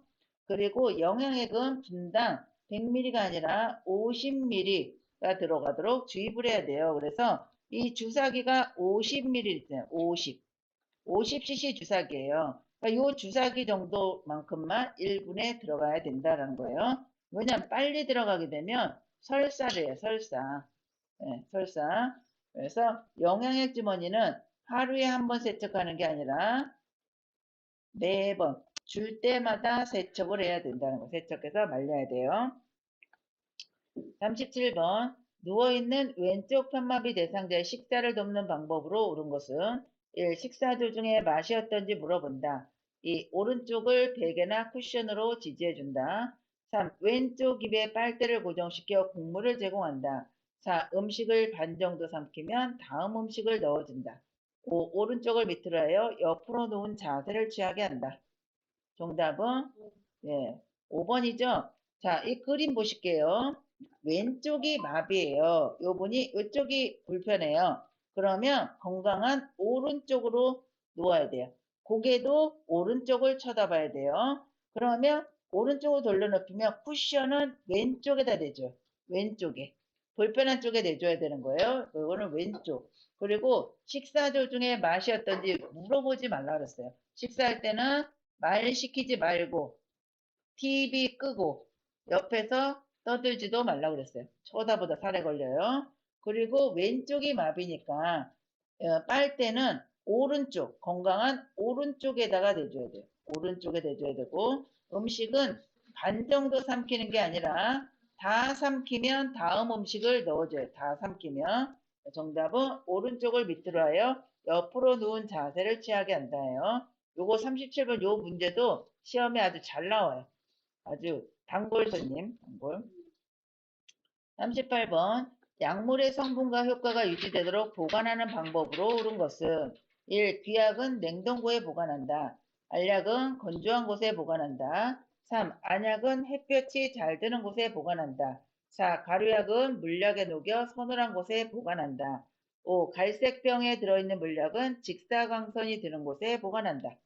정답은 예, 2번이죠. 2번. 알약은 냉동고가 아니라 실온이에요. 그리고 귀약. 알약이 실온이야. 귀약은 냉동고가 아니라 실온 보관이에요. 그런데 겨울철에 실온으로 보관해도 약이 차가울 수가 있잖아요. 그 차갑거나 뜨거운 약을 넣으면 어떤 증상이 나타나냐면 어지러움증, 오심, 울렁울렁거려요. 구토, 토할 수가 있어요. 증상이. 그래서 귀약은 차가우면 안 되기 때문에 차가우면 손으로 이렇게 잡았다가 좀 이렇게 차가운 기가 없으면 귀에다 넣어주든지 아니면 따뜻한 물에 통째로 담갔다가 넣어주면 돼요. 알약은 건조한 곳, 그 햇볕, 직사광선 이런 거 나오면 다 틀려요. 알약 실온 보관이고 냉장고 보관하면 안 돼요. 가루약은 가루약재로 보관하지 물에 녹여서 보관하면 안 되고 갈색병에 들어있는 약은 이 광선을 피하기 위해서 갈색병에 넣어 놓는 거예요. 그런데 이 약을 직사광선에 있는 곳에 보관하면 안 되겠죠. 그래서 갈색병에 들어있는 약은 니트로글리세린이라는 이 협심증, 예, 흉통에 먹는 약이 있어요. 혀 밑에다 이렇게 녹여서 먹는 거. 그런 거는 갈색병에 들어있어요. 39번 대상자에게 안연고를 투약하는 방법으로 옳은 것은 1. 투약한 후 눈을 가볍게 문지른다. 2. 눈의 바깥쪽에서 안쪽 방향으로 투여한다. 3. 안연고 투약 후 비루관을 가볍게 눌러준다. 4. 뚜껑을 열 때 처음 나오는 연고부터 사용한다. 5. 눈꺼풀 밖으로 나온 연고는 생리식염수를 적신 멸균 솜으로 닦아낸다. 정답은 네, 5번이죠. 자, 눈 보시면 여기가 코예요. 코. 여기는 요, 요 위치는 하안검. 요 눈화장하는 곳은 상안검이라고 그래요. 상안검. 여기 빨갛게 된 거는 결막낭이라고 얘기를 해요. 그래서 결막낭. 그래서 눈에 약을 넣기 전에는 코를 기준으로 안에서 바깥쪽으로 닦아요. 안에서 바깥쪽으로. 이쪽 눈도 안에서 바깥쪽으로 닦고요. 예, 투약한 다음에는 눈을 가볍게 문지르는 게 아니라 안구를 굴린다. 안구를 굴려요. 그래서 안구를 굴리면 이 눈이 이렇게 굴리면서 약이 번지죠. 그렇게 해야 되고 안연고를 투약한 데는 비루관이 아니라 요거는 안약에 대한 얘기예요. 물약일 때 여기 비루관 눌러주죠. 눈에 넣은 약이 요 콧구멍, 코에 있는 관을 통해서 목구멍으로 넘어가요. 그거를 방지하기 위해서 여기 비루관을 눌러주는 거는 물약. 안약은 안약이지만 연고가 아니라 물약에 대한 거예요. 물약. 예, 그래서 이건 틀린 거고 이 연고는 뚜껑을 열 때 처음 나오는 연고는 닦아서 버린다예요. 닦아서 버린다. 그거를 보시면 돼요. 40번 정맥주사 바늘을 제거한 부위를 알코올 솜으로 비비지 않고 누르는 이유는 1. 통증 감소, 2. 부종 예방, 3. 흉터 예방, 4. 피멍 발생 예방, 5. 약물 흡수 촉진. 정답은 4번이죠. 피멍이 들기 때문이다. 이 수액줄이에요. 정맥주사를 맞고 있는 대상자들은 이 수액줄이 빠지지 않게 옷 갈아입을 때 조심하는 게 요양보호사의 업무이다라는 거죠. 그래서 이 주사를 빼면 알코올솜으로 한 2분 정도 둘러요. 비비지 말고 비비면 피멍이 발생을 한다라는 거죠. 이것도 시험에 잘 나와요. 41번 거동이 불편한 대상자가 화장실을 안전하게 사용하도록 돕는 방법으로 옳은 것은 1. 변기 옆에 안전손잡이를 설치한다. 2. 용변을 마칠 때까지 다른 용물을 본다. 3. 화장실은 눈이 부시지 않도록 조명을 어둡게 한다. 4. 화장실 앞에 화분을 놓아 화장실 위치를 표시한다. 5. 밤에는 수면에 방해되지 않도록 화장실 표시등을 꺼둔다. 정답은 예, 1번이죠. 변기 옆에 이렇게 변기 옆에 안전손잡이 이렇게 설치를 하면 잡고 일어나죠. 또 변기에 끼우는 거 있어요. 이렇게 그럼 요거 잡고 일어나겠죠. 그 다음에 42번 침대에서 누워 지내는 대상자의 침상 배설을 돕는 방법은 1. 배변 후 물티슈로 닦고 바로 옷을 입힌다. 2. 뒤처리할 때는 뒤쪽에서 앞쪽으로 닦아준다. 3. 항문이 변기 중앙에 위치하도록 데워준다. 4. 배에 힘을 주기 쉽도록 침대 머리를 낮춰준다. 5. 배설물에 피가 섞여 나오면 대상자에게 확인시킨 후 버린다. 정답은 네, 3번이죠. 대상자가 협조가 되면 이렇게 누운 상태에서 무릎을 세우고 엉덩이 들으라고 그래요. 이때 변기 중앙이 항문에 맞춰서 그리고 대상자가 협조를 못하면 옆으로 돌려서 변기를 대주고 똑바로 눕혀요. 이때도 항문이 변기 중앙에 위치하도록 되어줘야 돼요. 1번은 배변 후 물티슈로 닦고는 맞아요. 그런데 바로 옷을 입히는 게 아니라 마른 수건으로 닦고 입혀야 돼요. 습하기 때문에 뒤처리할 때는 앞에서 뒤로 해요. 왜 그러냐? 요로 감염을 예방하기 위해서예요. 요로 감염 예방. 그리고 배에 힘을 주기 쉽도록 하려면 침대 머리를 올려줘야 돼요. 변기를 대주고 침상 머리를 올려주는 거예요. 아랫배에 힘을 주기 쉽게. 예. 배설물에 피가 섞여 나오면 대상자에게 확인시키는 게 아니라 시설장이나 간호사에게 확인을 시켜야 돼요. 43번 대상자가 이동변기에 배설할 때 돕는 방법으로 옳은 것은 1. 변기통 안에 화장지를 깔아준다. 2. 배설물을 아침 저녁으로 처리한다. 3. 이동변기의 높이를 침대보다 높게 한다. 4. 이동변기 옆에 미끄럼 방지 매트를 깔아준다. 5. 두 발이 바닥에 닿지 않게 이동변기에 앉힌다. 정답은 몇 번이에요? 예, 1번이죠. 변기통 안에 이동변기든 간이변기든 변기통 안에는 화장지를 깔아줘서 소리를 죽여야 돼, 소리를. 대상자가 편안하게 배설을 할 수 있도록. 그래서 화장지를 깔아주든지 TV나 음악을 틀어준다도 답이 되겠죠. 배설물은 아침, 저녁으로 처리하는 게 아니고 즉시 처리해야 돼요. 즉시. 이동변기와 높이랑 침대 높이는 같다라고 했죠. 이동변기 옆에 미끄럼 방지 매트가 아니라 앞에. 변기가 이렇게 있으면 앞에가 아니라 옆에가 아니라 밑에요.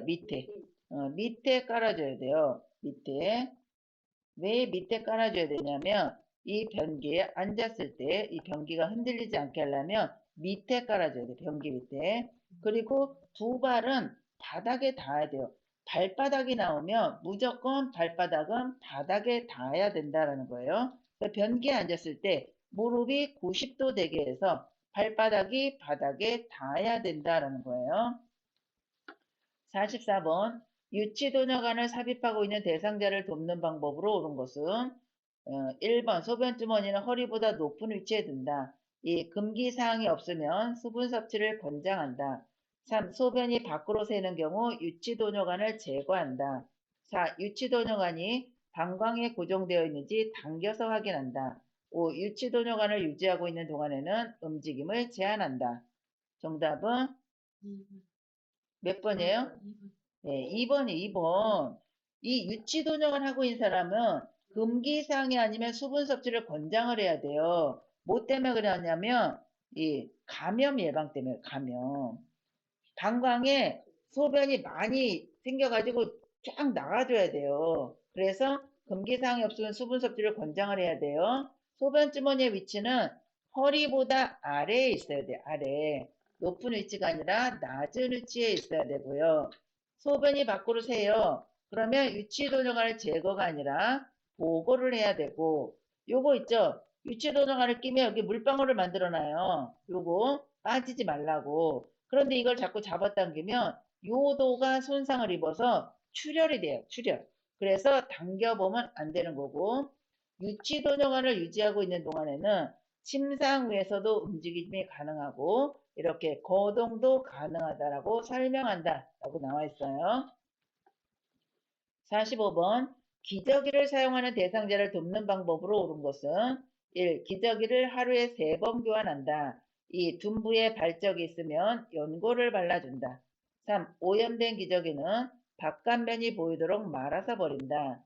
4. 바지를 내린 후 면도개를 덮고 기저귀를 교환한다. 5. 허리를 들 수 없으면 엎드린 채로 기저귀를 교환한다. 정답은 몇 번이에요? 네, 3번이죠? 요거 떼가지고 지금 여기가 안쪽이잖아요. 이 바깥쪽 면이 이렇게 애기들 기저귀 말아서 버리잖아요. 그러면 바깥에 있는 비닐이 안쪽으로 말리잖아요. 그래서 바깥면이 보이도록 말아서 버리는 거고 이거 채워줄 때는 안쪽 면이 보이게 채워야 된다는 거예요. 그래서 이거를 채우냐 빼버리냐 이거를 잘 보면서 문제를 풀어야 돼요. 채울 때는 안쪽 면이 보이게 버릴 때는 바깥면이 보이도록 말아서 버린다예요. 46번 대상자의 구강 청결을 돕는 방법으로 옳은 것은 1. 입안을 닦아낼 때는 목젖까지 닦는다. 2. 일회용 스펀지에 치약을 묻혀 닦는다. 3. 대상자를 똑바로 눕힌 자세에서 닦는다. 4. 구강 점막에 염증이 있으면 구강 청정제로 닦는다. 5. 위쪽 잇몸과 이를 닦은 후 아래쪽 잇몸과 이를 닦는다. 정답은 몇 번이에요? 네, 5번이죠. 위아래. 구강청결은 위쪽 잇몸과 이, 그리고 아래쪽 잇몸과 이, 그 다음에 또 입속에서 위로 가죠. 입천정, 아래는 혓바닥, 그리고 나머지 양볼이에요. 그리고 1번은 입안을 닦을 때 목젖까지 닦으면 구토를 유발할 수 있어요. 구토. 일회용 스펀지는 치약을 묻히는 게 아니라 물을 묻혀서 이렇게 짜요. 그래서 이게 스펀지가 달려있어요. 그래서 그걸로 닦아서 버려야 돼요. 일회용 스펀지 브러쉬. 대상자는 똑바로 눕히는 게 아니라 상체를 올린 자세이고 구강점막에 염증이 있으면 구강청정제로 닦는 게 아니라 보고를 해야 되죠. 보고. 47번 두발 전용 세정제를 사용하여 대상자의 머리를 청결하게 하는 방법으로 옳은 것은 1. 머리를 물로 적신 후 두발 전용 세정제를 충분히 발라준다. 2. 두발 전용 세정제를 바른 후 거품이 나게 마사지한다. 3. 따뜻한 물로 머리때와 기름기를 씻어낸다. 4. 두발 전용 세정제를 사용한 후 린스로 헹군다. 5. 젖은 수건으로 충분히 닦아준다. 정답은 몇 번이에요? 예, 2번이죠.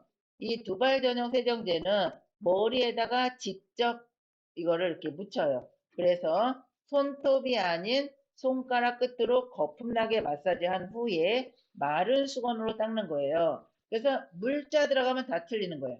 헹구는 거, 젖은 수건, 다 물기 있는 거는 다 틀려요. 답은 2번이 되겠죠. 48번 대상자의 목욕을 도울 때 따뜻한 물을 자주 뿌려주는 이유는 1. 피부 보습, 2. 체온 유지, 3. 각질 제거, 4. 염증 반응 감소, 5. 호르몬 분비 촉진.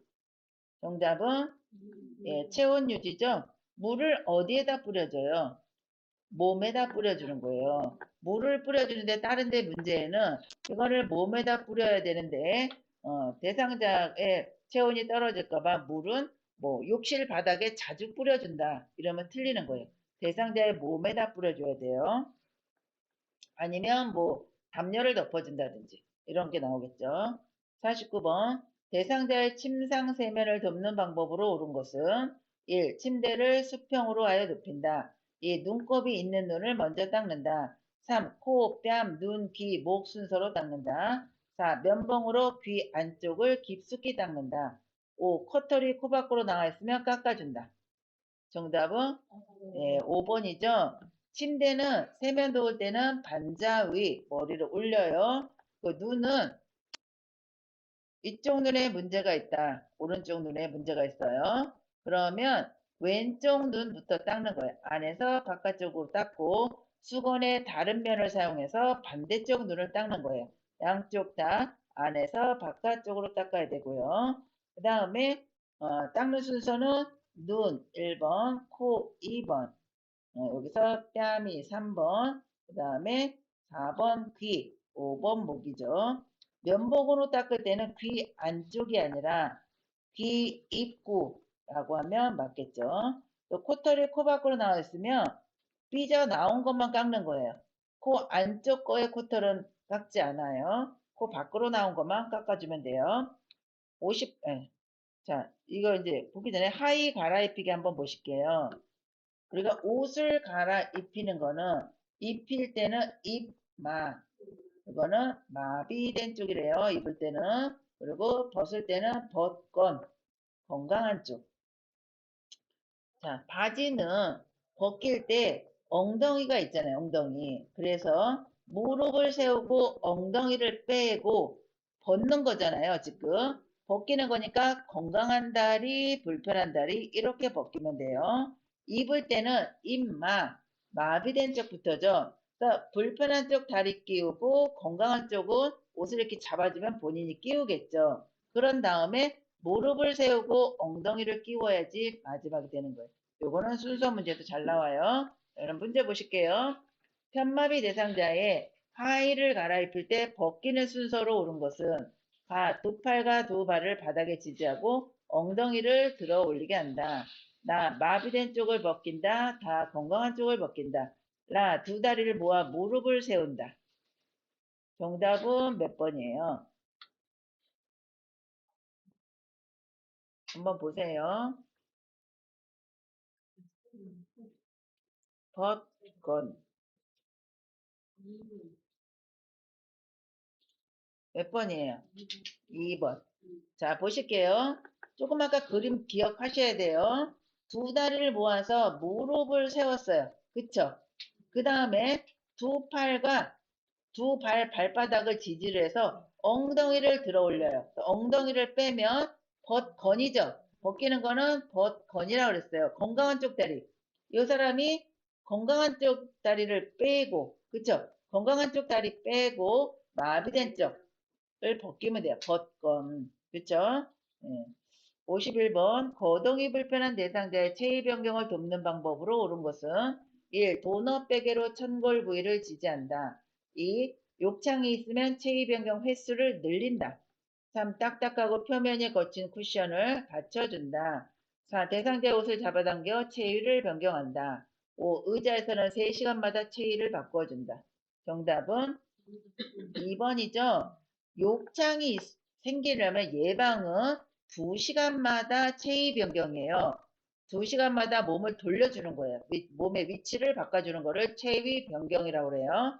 2시간마다 변경을 해주는데 이미 욕창이 생겼으면 더 자주 해줘야 된다라고 했어요. 그리고 이게 도넛백이에요. 도넛즈. 요게 욕창이 생겼어요. 그래서 여기를 도넛베개를 대주고 몸을 깔고 앉으면 이쪽으로 가는 혈액순환이 잘 안 돼요. 혈액순환이. 그래서 욕창의 상태는 더 나빠지기 때문에 도넛백에 나오면 무조건 안 한다가 답이에요. 도넛백에. 그리고 이렇게 끌어당기면 옷을 잡아당겨서 체위를 변경하고 나면 이렇게 쓸려가지고 피부가 까질 수가 있어요. 그래서 안 되는 거고 의자에서는 1시간마다 체위를 변경을 해요. 그리고 이 3시간은 휠체어에서 침대로 이동 없이 3시간 동안 있지 말라고 그래요. 체위 변경은 1시간마다라는 거예요. 52번 사지마비 대상자를 침상에서 이렇게 앉힐 때 지지해야 하는 신체 부위는 몇 번일까요? 네, 1번이죠. 1번에 여기 뭐예요? 어깨와 등. 어깨와 등이에요. 그리고 여기 팔꿈치 잡아서 일으키는데 너무 훅 하고 빨리 일으키면 여기 다리뼈가 부러진다고 그랬어요. 이 다리가 무슨 뼈예요? 넙다리뼈다. 넙다리뼈. 넓적다리 하잖아요. 그래서 쪽만 빼면 돼요. 넙다리뼈. 대퇴부가 골절이 생길 수 있어요. 그래서 어디 부러진다 물어보면 넙다리뼈 골절이에요. 아시겠죠? 53번, 53번 보시기 전에 이제 자동차에 앉히고 자동차에서 내려오는 거 보실게요. 자동차에 태울 때는 휠체어를 갖다 놨어요. 그쵸? 휠체어를 갖다 놓으면 잠금장치를 잠그고 발판을 젖혀요. 그 다음에 대상자의 불편한 쪽 무릎을 지지해서 일으켜 세워요. 일으켜 세운 다음에 돌려서 차에 앉히는데 가장 먼저 닿는 부분은 어디다? 엉덩이에요. 엉덩이. 그리고 엉덩이 앉으면 발 하나 올려놓고 또 발 하나 올려요. 그리고 의자 깊숙이 앉힌 후 안전벨트를 착용하면 끝나요. 이게 타는 거고 내리는 거는 휠체어를 갖다 놓고 잠금장치 잠그고 발판을 젖혀요. 발판을 젖히고 내려올 때는 안전벨트를 먼저 풀고 안전벨트를 풀고 다리를 하나씩 내려놔요. 내려놓고 지금은 이 대상자는 오른쪽이 불편해요. 그래서 요양보호사가 불편하지 않으면 여기 팔걸이 잡겠죠. 근데 불편한 상태의 오른쪽이 그래서 요양보호사가 혼자서 안아서 일으켜 세운 후에 돌려서 앉히는 거예요. 보실게요 이제 대상자를 휠체어에서 자동차로 이동시키는 순서는 다 휠체어를 자동차와 비스듬하게 되도록 놓는다. 대상자의 엉덩이를 휠체어 앞쪽으로 이동시켜 두 발이 지면에 닿게 내려놓는다. 요양보호사의 무릎으로 대상자의 마비 쪽 무릎을 지지하면서 일으켜 자동차 시트에 앉힌다. 휠체어의 잠금 장치를 고정한다. 대상자의 엉덩이를 좌우로 이동시켜 자동차 시트에 깊숙이 앉는다. 딱 문제를 보니까 맨 앞에 가고 맨 마지막에 마예요. 세 개만 고르면 되겠죠. 그죠? 한번 골라보세요.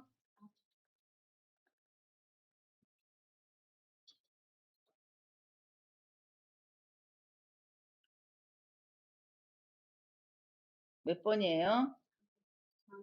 네, 4번이죠. 자, 여기 가나다라 문제 나오면 맨 앞에가 뭐냐? 똑같아요. 그쵸? 근데 가번이 1번이고 마가 이제 5번이에요. 그러면 이게 세 개 중에서는 잠금장치가 1번이죠. 제가 아까 그랬잖아요. 탈 때도 그렇고 내릴 때도 그렇고 잠금장치를 잠그고 발판을 젖혀서 발을 바닥에 내려놓는 거예요. 그러니까 라죠, 라. 이 세 개는 아니에요. 그쵸? 라예요. 그 다음엔 나하고 다 중에서 누가 먼저날 보면 돼요. 나하고 다. 대상자의 엉덩이를 휠체어 앞쪽으로 이동시켜 두 발이 지면에 닿게 내려놓는다. 요양보호사의 무릎으로 대상자의 무릎을 지지하면서 일으켜 자동차 시트에 앉힌다. 얘는 휠체어 앉아서 발만 내려놨어요. 요거는 엉덩이가 시트에 앉았어요. 그럼 누가 먼저예요? 나가 먼저죠. 발이 바닥에 닿아야지 차에 앉을 거 아니에요. 그런 식으로 찾으시면 돼요. 54번 가기 전에 요거는 이제 바닥에서 휠체어로 갈 때는 시험 문제가 요게 잘 나온다 그랬어요. 그리고 일어날 때 건강한 손으로 잡고 건강한 다리를 세우고 요양보호사는 대상자의 어깨와 반대쪽 허리를 잡아줘서 당겨서 일으키는 거예요. 내려가는 거는 잠금장치 잠그고 휠체어에 잠금장치 잠그고 발판을 올려요. 발판을 올리고 요양보호사가 어깨와 몸통을 지지하며 대상자는 건강한 손을 잡고 내려앉는 거예요. 자, 보실게요. 왼쪽 편마비 대상자가 바닥에서 휠체어로 이동할 때 돕는 방법. 어떤 그림이에요? 맞는 거? 금방 보셨죠? 몇 번이에요? 2번이죠, 2번. 건강한 손으로 잡고 건강한 다리를 세우고 요양보호사는 대상자의 어깨와 반대쪽 허리를 잡는 그림이에요. 자, 55번. 보행벨트를 사용하여 편마비 대상자의 보행을 돕는 방법으로 옳은 것은 1. 고무받침이 닳았는지 확인한다. 2. 보행벨트를 가슴 위치에 고정한다. 3. 보행벨트를 대상자의 피부에 밀착시켜 고정한다. 4. 대상자의 마비 쪽 뒤에서 보행벨트 손잡이를 잡는다.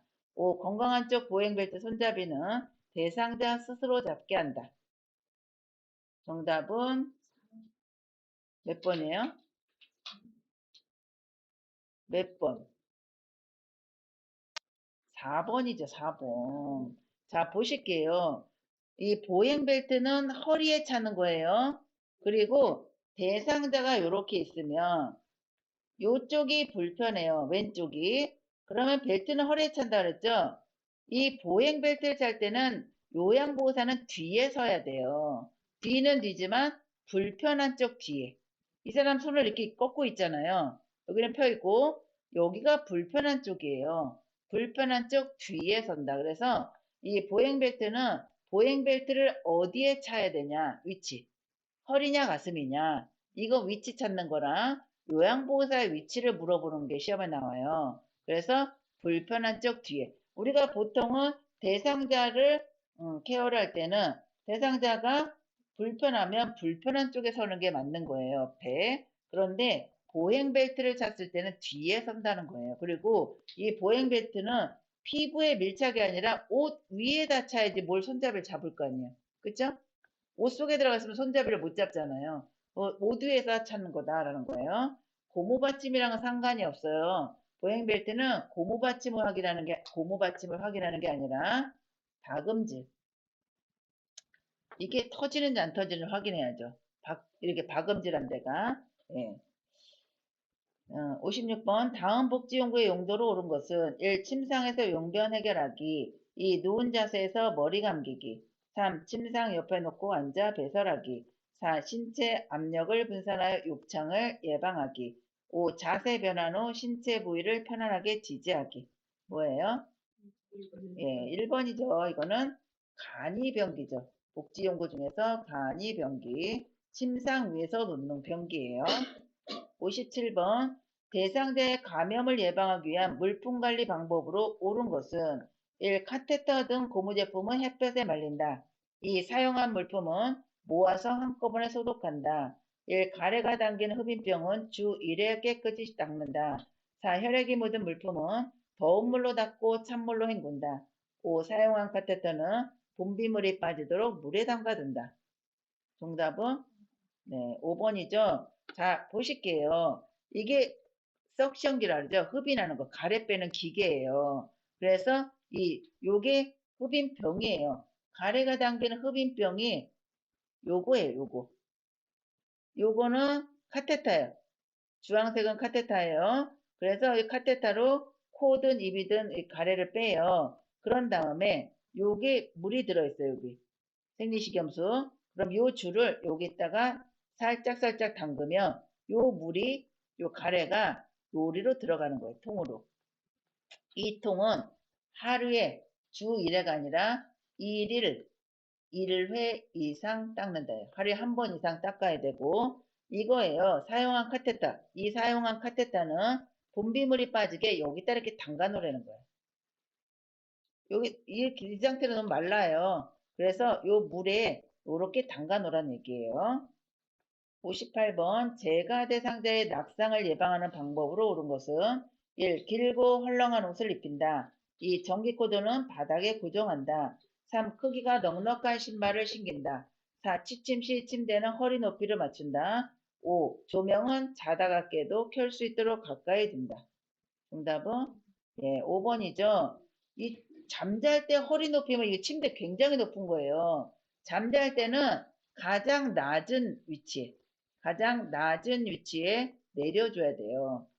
그리고 벽 쪽으로 붙여야 되고 이 반대쪽은 밑에다 두꺼운 요를 깔아둔다가 또 낙상 사고 발생하지 않게. 길고 헐렁한 옷은 어때요? 걸려서 넘어지겠죠. 전기코드도 바닥에 고정하면 걸려 넘어지고 크기가 넉넉한 신발은 벗겨질 거고요. 그쵸? 그래서 조명은 자다가 깨도 켤 수 있도록 가까이 두는 게 좋다라는 거죠. 화재 발생할 때 소화기 사용하는 순서예요. 1번 뭐예요? 안전핀. 2번 노즐 잡기. 3번 손잡이 잡고 4번 쏴야죠. 분무. 그러면 바닥을 빗자루로 쓸듯이 그렇게 해서 불을 끄면 되는 거죠. 정답은 4번이에요. 60번 고혈압 대상자에게 제공할 수 있는 저염 조리 음식은 1. 간장에 재운 깻잎장아찌 2. 묵은지를 넣은 부대찌개 3. 카레가루를 입혀 구운 삼치 4. 우렁이를 넣고 끓인 강된장 5. 고추장으로 버무린 오이지 무침. 뭐가 제일 들짤까요? 네, 3번이죠. 카레가루 입혀 구운 삼치가 이 중에서는 제일 덜 짠 음식이죠. 저염. 61번 재가 대상자의 주거 환경을 안전하게 관리하는 방법으로 옳은 것은 1. 얼굴을 비추도록 조명을 설치한다. 2. 다리 간격이 넓은 식탁을 사용한다. 5. 거실과 방이 구분되도록 문턱을 설치한다. 4. 사용하기 편하도록 깊은 욕조를 선택한다. 5. 열고 닫기 편하도록 둥근형 문고리를 설치한다. 정답은 2번이죠. 다리 간격이 넓은 식탁을 사용해야 돼요. 조명은 발 쪽을 비춰야죠. 얼굴이 아니라. 문턱은 있는 것도 없앨 판국인데 설치 안 되죠. 욕조가 깊으면 안 되죠. 사고 날 확률이 높아요. 문고리는 둥근 문고리가 아니라 막대형 문고리. 여기 구멍 있는 거. 젓가락으로 누르면 문을 잠가도 밖에서 열을 수가 있어요. 그래서 안전이죠. 안전. 그래서 막대형 문고리가 좋다. 다리 간격이 넓은 식탁이 안 넘어질 거 아니에요. 좁은 거는 식탁이 넘어갈 수 있어요. 62번 대상자가 외출할 때 동행하는 방법으로 옳은 것은 1. 구체적인 외출 계획을 세운다. 2. 보호자의 요구사항을 우선시한다. 3. 요양보호사의 개인 업무를 병행한다. 4. 외출의 만족 정도를 보호자에게 확인한다. 5. 예기치 못한 일이 발생할 경우 동료 요양보호사와 상의한다. 정답은 몇 번이에요? 1번이죠. 구체적인 외출 계획을 세워야죠. 자, 2번 보실게요. 보호자의 요구가 아니라 대상자의 요구예요. 그리고 요양보호사의 개인 업무 병행하면 안 되죠. 또 외출한 다음에 만족 정도는 보호자가 아니라 대상자에게 확인을 해야 돼. 대상자에게. 그리고 예기치 못한 일이 발생하면 동료 요양보호사가 아니라 시설장한테 보고를 해야 되는 거죠. 63번 인지기능이 저하된 치매 대상자의 일상생활을 돕는 방법으로 옳은 것은 1. 새로운 습관을 갖도록 도와준다. 2. 여가 활동을 침상에서 하게 한다. 3. 가구를 바꾸어 기분 전환을 돕는다. 4. 익숙한 사람과 규칙적인 생활을 하게 한다. 5. 할 수 있는 일은 서서히 줄여 대신해준다. 정답은 4번이죠. 인지가 떨어지는 치매 대상자들은요, 장소를 자꾸 바꾸면 안 되고, 무슨 행동도 바꾸면 안 돼요. 새로운 습관을 갖게 하면 기억을 못 한다는 얘기예요. 그리고, 가구 바꾸면 헷갈려서 방도 구분 못 하겠죠? 할 수 있는 일은 줄이는 게 아니라, 할 수 있는 일은 하게끔 해서 습관적으로 하던 일은 계속 혼자 할 수 있게 도와줘야 된다는 거죠. 64번 치매 대상자가 시설에서 반복적으로 집에 언제 가요? 라고 할 때 대처 방법으로 옳은 것은 1. 질문을 못 들은 척한다. 2. 시설의 규칙을 설명한다. 3. 마당에 꽃을 보러 나가자고 한다. 4. 복잡한 일거리를 주어 집중하게 한다. 5. 가족을 기다릴 수 있도록 문 앞에 의자를 놓아준다. 정답은 3번이죠. 3번 뭐예요? 우리가 주의 환기라고 그러죠. 이 환경에서 벗어나게. 그래서 다른 거를 생각해서 이 앞에 거를 잊어버리게 만드는 거예요. 예, 그리고 이렇게 치매 대상자들은 설명한다 나오면 안 돼요. 기억을 못 해요. 금방 잊어버려요. 그리고 일거리를 주면 복잡한 게 아니라 단순한 일거리를 줘야 돼요. 단순한 일거리. 65번 치매 대상자의 음식 섭취를 돕는 방법으로 옳은 것은 1. 배회가 있는 대상자는 섭취 열량을 줄인다. 2. 특정 음식을 좋아하면 계속 그 음식을 준다. 3. 배고픔을 호소할 때마다 음식을 충분히 준다. 4. 손잡이가 작고 가벼운 숟가락을 사용하게 한다. 5. 치매 말기에는 갈거나 으깬 걸쭉한 음식을 준다. 정답은 네, 5번이죠. 배회가 있는 사람은요. 많이 움직이니까 섭취 열량은 늘려줘야 되는 거예요. 음식을 더 줘야 돼요. 우리 특정 음식을 좋아한다고 해서 계속 그 음식 주면 맛이 있겠나요? 질려버리죠. 그리고 배고픔을 호소할 때마다 음식을 충분히 주는 게 아니라 만약에 음식을 줘야 된다면 소량씩 조금씩 줘야 돼요. 그리고 손잡이는 가벼운 게 아니라 무거운 숟가락을 줘야 돼요. 대상자가 밥 먹는 거를 잊어버릴 수 있기 때문에 숟가락은 무거운 숟가락을 줘야 되고 치매 말기에는요. 음식 먹는 걸 잊어버려요. 그래서 갈거나 으깬 걸쭉한 음식을 줘야 된다라는 거죠. 66번 집안에서 배회하는 치매 대상자를 돕는 방법으로 옳은 것은 1. 방을 바꿔준다. 2. 창문을 열어 환기한다. 3. 집안 조명을 어둡게 한다. 4. 텔레비전을 크게 켜놓는다. 5. 자녀와의 추억에 대해 이야기한다. 정답은 5번이죠. 이 배회도 뭐예요? 반복 행동이에요. 반복 행동. 반복 행동을 하는 거, 배회나 다른 뭐 행동을 뭐 서랍을 열었다 닫았다 한다든지 신발장에 있는 신발을 꺼냈다 넣었다 한다든지 이렇게 반복적으로 행동을 할 때는 주의한 게 항상 주의한 게예요. 그래서 자녀와의 추억에 대해서 이야기하다 보면 배회하는 거를 잊어버릴 수가 있어요. 창문을 열어두면 안 되죠. 밖으로 나갈 수 있어요. 그래서 이렇게 배회하는 사람은 집안에 배회 코스를 만들어준다. 이것도 맞는 답이에요. 배회 코스를 만들어줘서 그 코스대로 계속 돌게 해준다는 거죠. 67번 밤에 숙면할 수 있도록 낮에 졸고 있는 치매 대상자를 돕는 방법으로 옳은 것은 1. 실내를 어둡게 한다. 2. 침대로 가서 눕게 한다. 3. 조용한 음악을 틀어준다. 4. 주기적으로 말을 걸어준다. 5. 어깨를 흔들며 큰 소리로 깨운다. 몇 번이에요? 4번이죠. 네. 말을 걸어서 자꾸 깨워야 돼요. 낮에 졸면 밤에 안 잘 거 아니에요. 그죠? 68번 망상이 있는 치매 대상자가 다음과 같이 말할 때 대처 방법으로 옳은 것은 치매 대상자가 내 밥에 농약을 넣어서 죽을까봐 안 먹어 라고 얘기를 해요. 그럼 요양보호사는 어떻게 답을 해야 되냐? 1번 누가 넣었다고 생각하세요? 2번 그럼 지금 경찰에 신고할게요. 3번 안 넣었으니까 안심하고 드세요. 4. 왜 농약을 넣었다고 생각하세요? 5. 제가 먼저 먹어볼게요. 같이 드세요. 정답은 5번. 그 뭐예요, 이거? 기미상궁. 옛날에 왕이 독약 들었을까봐 상궁 중에서 미리 먹어보는 상궁이 있잖아요. 독 없다고. 그 기미상궁. 그러니까 우리가 먼저 먹어보는 거예요. 그래서 같이 드세요라고 하면 의심을 안 하겠죠. 69번. 목욕을 시키기 위해 치매 대상자의 옷을 벗기려 하자 거칠게 발버둥 칠 때 대처 방법으로 옳은 것은 1. 혼자서 목욕하라고 말한다. 2. 행동을 신속하게 제지한다. 3. 목욕하기 싫은 이유를 물어본다. 4. 여러 요양보호사와 함께 목욕을 시킨다. 5. 목욕을 중지하고 조용한 방에서 쉬게 한다.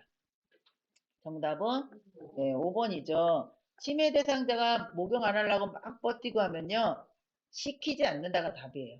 왜냐면 옷 벗겨놨는데 그리고 비누 칠해놨는데 막 버둥버둥 하다가 요양보상 둘 다 다칠 수 있어요. 그래서 일단은 중지를 시키고 조용한 방에서 좀 쉬게 한 다음에 다시 한번 시도를 하면 되겠죠. 70번 치매 대상자가 해질녘만 되면 다른 대상자의 사물함에서 옷을 꺼낼 때 대처 방법으로 옳은 것이에요. 1. 어르신 옷을 같이 찾아봐요 라며 이끈다. 2. 왜 남의 옷을 가져가세요 라며 소리친다. 3. 옷은 내일 찾고 주무세요 라고 하며 조명을 끈다. 4. 남의 옷에 손을 대면 안 돼요 라며 옷을 정리한다. 5. 자꾸 이러시면 독방으로 가셔야 돼요 라며 단호하게 말한다. 몇 번이에요? 1번이죠. 1번. 예, 같이 찾아본다. 이런 거예요. 그 다음에 71번. 치매 대상자가 바지를 내려 성기를 노출하고 있을 때 대처 방법으로 옳은 것은 1. 추운데 왜 옷을 벗으세요? 2. 이러시면 참 당황스러워요. 3. 바지가 불편하신가 보네요. 4. 어린아이처럼 행동하지 마세요. 5. 지금 저에게 성희롱하는 거예요? 몇 번이에요? 네. 바지를 내려서 성기를 노출할 때 이걸 꼭 성적인 행동이다라고만 생각하시면 안 돼요. 일단은 몸빼바지 같은 거, 들 조이는 거 이런 거를 한번 입혀본다든지 그렇게 해서 바지를 바꿔줬어요. 좀 헐렁한 걸로. 아니면 기저귀가 꽉 꼬였는지 한번 보고 그래서 그거를 정리해줬는데 그 다음에 바지를 안 벗으면 이게 불편해서 그런 거죠. 그래서 일단은 바지가 불편한가 안 불편한가를 살펴봐야 된다라는 거죠. 72번 대상자와 비언어적 의사소통을 하는 방법으로 옳은 것은 1. 팔짱을 끼고 앉는다. 2. 손가락으로 지적한다. 3. 시선을 한 곳에 고정한다. 4. 대화 중간에 긴 침묵을 갖는다. 5. 대상자를 향해 몸을 약간 기울인다. 정답은 네, 5번이죠. 몸을 약간 앞으로 기울이면 이 대상자가 이야기하는 거에 관심을 갖고 있다. 관심을 갖고 듣고 있다. 이런 표현이 되는 거죠. 팔짱을 낀다든지 위에서 내려다본다든지 뭐 손가락으로 지적하고 이러면 이거는 비언어적인 의사소통이 아니다라는 거죠. 73번 다음 상황에서 나전달법을 적용한 반응으로 옳은 것은 요양보호사 어르신 요즘 계속 누워만 계시니 오늘은 저와 산책하러 나가요. 대상자가 누워서 텔레비전을 바라보면서 나가기 귀찮아 그냥 누워 있을래? 라고 이야기를 했어요.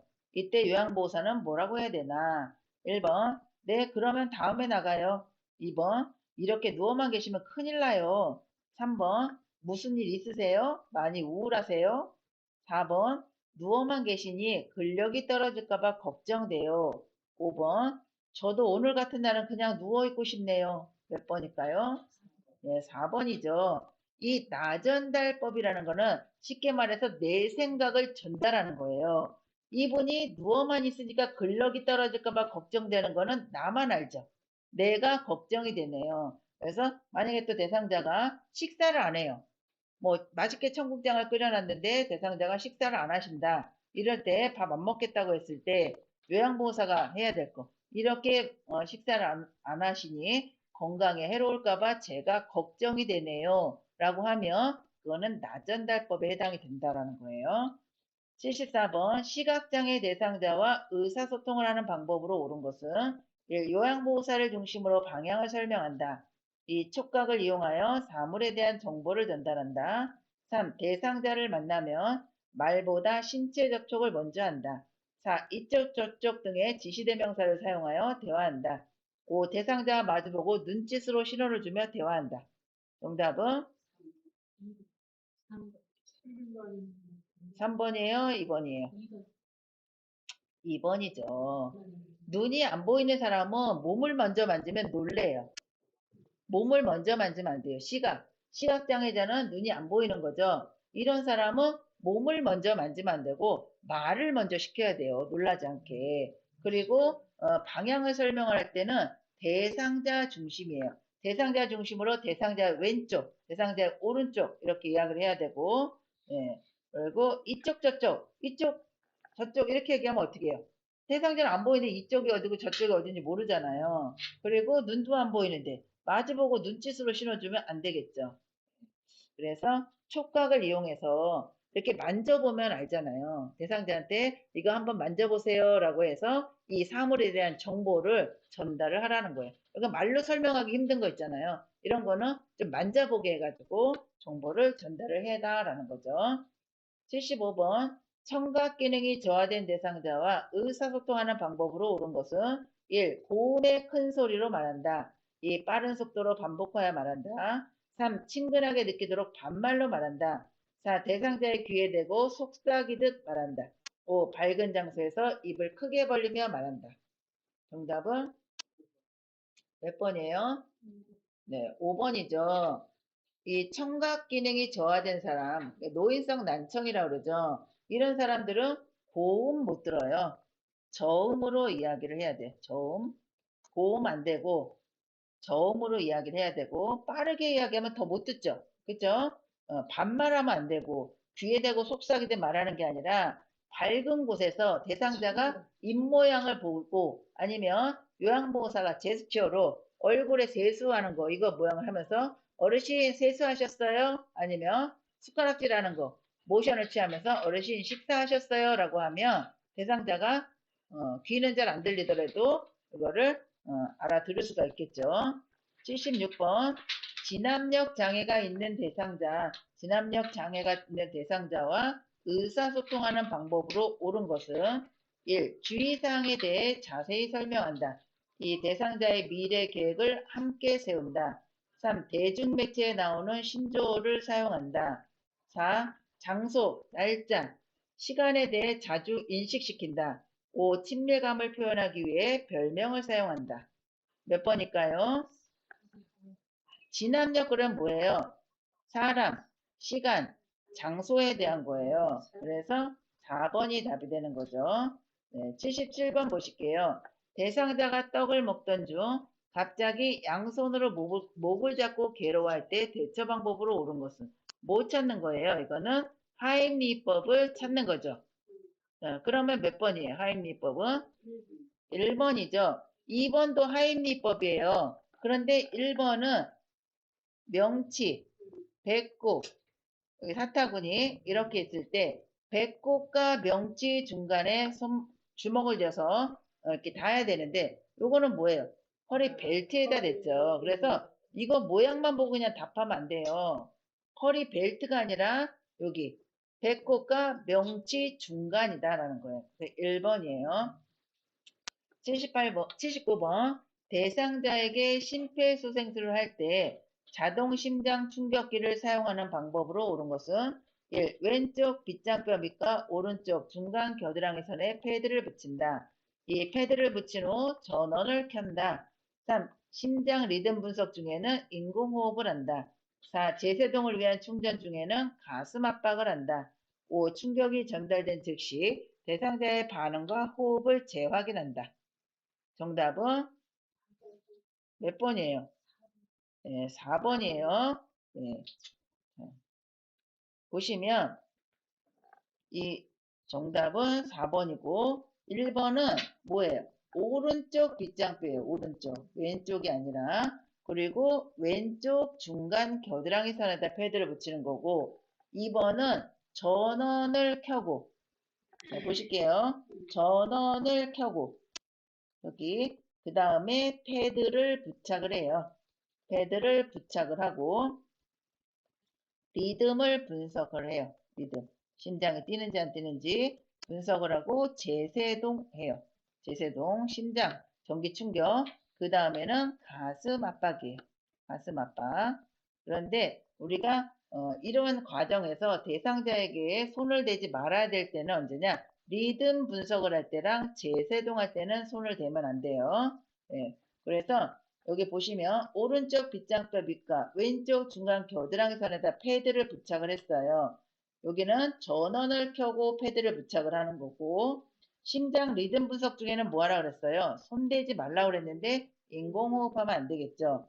충격이 전달된 즉시, 제세동이 충격이에요. 충격 주는 거 이때 충격이 전달된 즉시 대상자의 반응과 호흡을 확인하는 게 아니라 가슴 압박을 하는 거예요. 얼마 동안? 2분 동안 해야 된다라는 거예요. 그래서 우리가 이제 119 구급대에다 신고할 때 제일 먼저 하는 게 뭐예요? 반응 확인이죠. 대상자의 반응을 확인하고 도움을 요청을 해요. 도움 요청은 어디다 119에 신고해 주세요 라고 하죠. 그 다음에 가슴 압박이에요.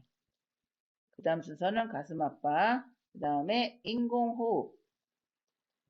인공호흡을 하고 있다가 제세동기가 오면 제세동기 부착. 그쵸? 자, 보실게요. 아까 패드 부착. 여기가 오른쪽이고 여기가 왼쪽이에요. 오른쪽 빗장뼈, 요게 빗장뼈 요거. 요게 오른쪽 빗장뼈 밑에 또 왼쪽 젖꼭지 아래 겨드랑이 중간 여기에다가 부착을 하는 거죠. 지금 뭐 부착하고 있죠? 예. 가장 먼저 전원을 켜고 패드를 부착을 하고 그러면 리듬이 분석이 돼요. 심장이 뛰는지 안 뛰는지. 뛰 하면 안 뛰는 거잖아요. 그래서 안 뛰면 바로 제세동을 해야 된다라는 거죠. 자, 가슴 압박 회복 자세. 보시면 가슴 압박을 할 때는 이 손가락은 떨어져야 돼요. 팔 펴야 되고요. 이 회복 자세라는 거는 심폐소생술을 하다가 대상자가 호흡과 맥박이 살았어요. 그러면 이 대상자를 살펴야 되는데 똑바로 눕혀놓으면 대상자가 토할 수가 있어요. 토하면 자기 얼굴에 이게 토물이 입안에 그대로 있으면 숨이 막히겠죠. 그래서 옆으로 돌려놓는 회복 자세를 해놓는 건데 회복 자세는 돌아가는 쪽에 팔을 만세를 해요. 그리고 반대쪽 팔을 귀에다 대고 몸을 우리 옆으로 돌려놓히는 거 있죠. 어깨와 엉덩이 잡고 옆으로 돌리면 요런 자세가 된다는 거예요. 회복 자세를 물어보는 자세를 찾는 거는 요 자세를 찾으시면 된다는 얘기예요. 79번. 요거래서 아까 제세동을 위한 충전 중에는 가슴 압박을 해야 된다라는 게 답이었죠. 80번. 의식을 잃고 쓰러져 있는 대상자에게 심폐소생술을 시행하는 방법으로 옳은 것은 1. 분당 60회의 속도로 가슴을 압박한다. 2. 얼굴을 옆으로 돌려 기도를 개방한다. 3. 양팔의 팔꿈치를 곧게 펴서 가슴을 압박한다. 4번 대상자의 가슴이 약 2cm 눌릴 수 있게 살짝 압박한다. 5. 반응 확인, 가슴 압박, 도움 요청, 기도 유지 순으로 실시한다. 정답은 몇 번이에요? 네, 3번이죠. 분당 몇 회예요? 100에서 120회고 이 심폐소생술 할 때의 기도 유지는 얼굴을 옆으로 돌리는 게 아니라 이마를 누르고 턱을 위로 당기는 거예요. 요거는 경련할 때 침 흘리고 몸이 뻣뻣해질 때는 고개를 옆으로 하지만 심폐소생술은 옆으로 돌리는 게 아니래요. 턱을 들어야 되는 거예요. 그리고 대상자의 가슴이 몇 cm? 5cm 눌릴 수 있도록 해야 되는 거고요. 가장 먼저 해야 될 건 뭐예요? 반응 확인, 도움 요청, 그 다음에 3번에 가슴 압박, 4 기도 유지, 5번 인공호흡 이렇게 되는 거죠. 인공호흡. 그러다가 제세동기를 가져오면 제세동기를 설치를 해야 된다라는 거죠. 네, 네, 여기까지 80문제. 고생하셨습니다. 예, 다음 시간에 뵐게요.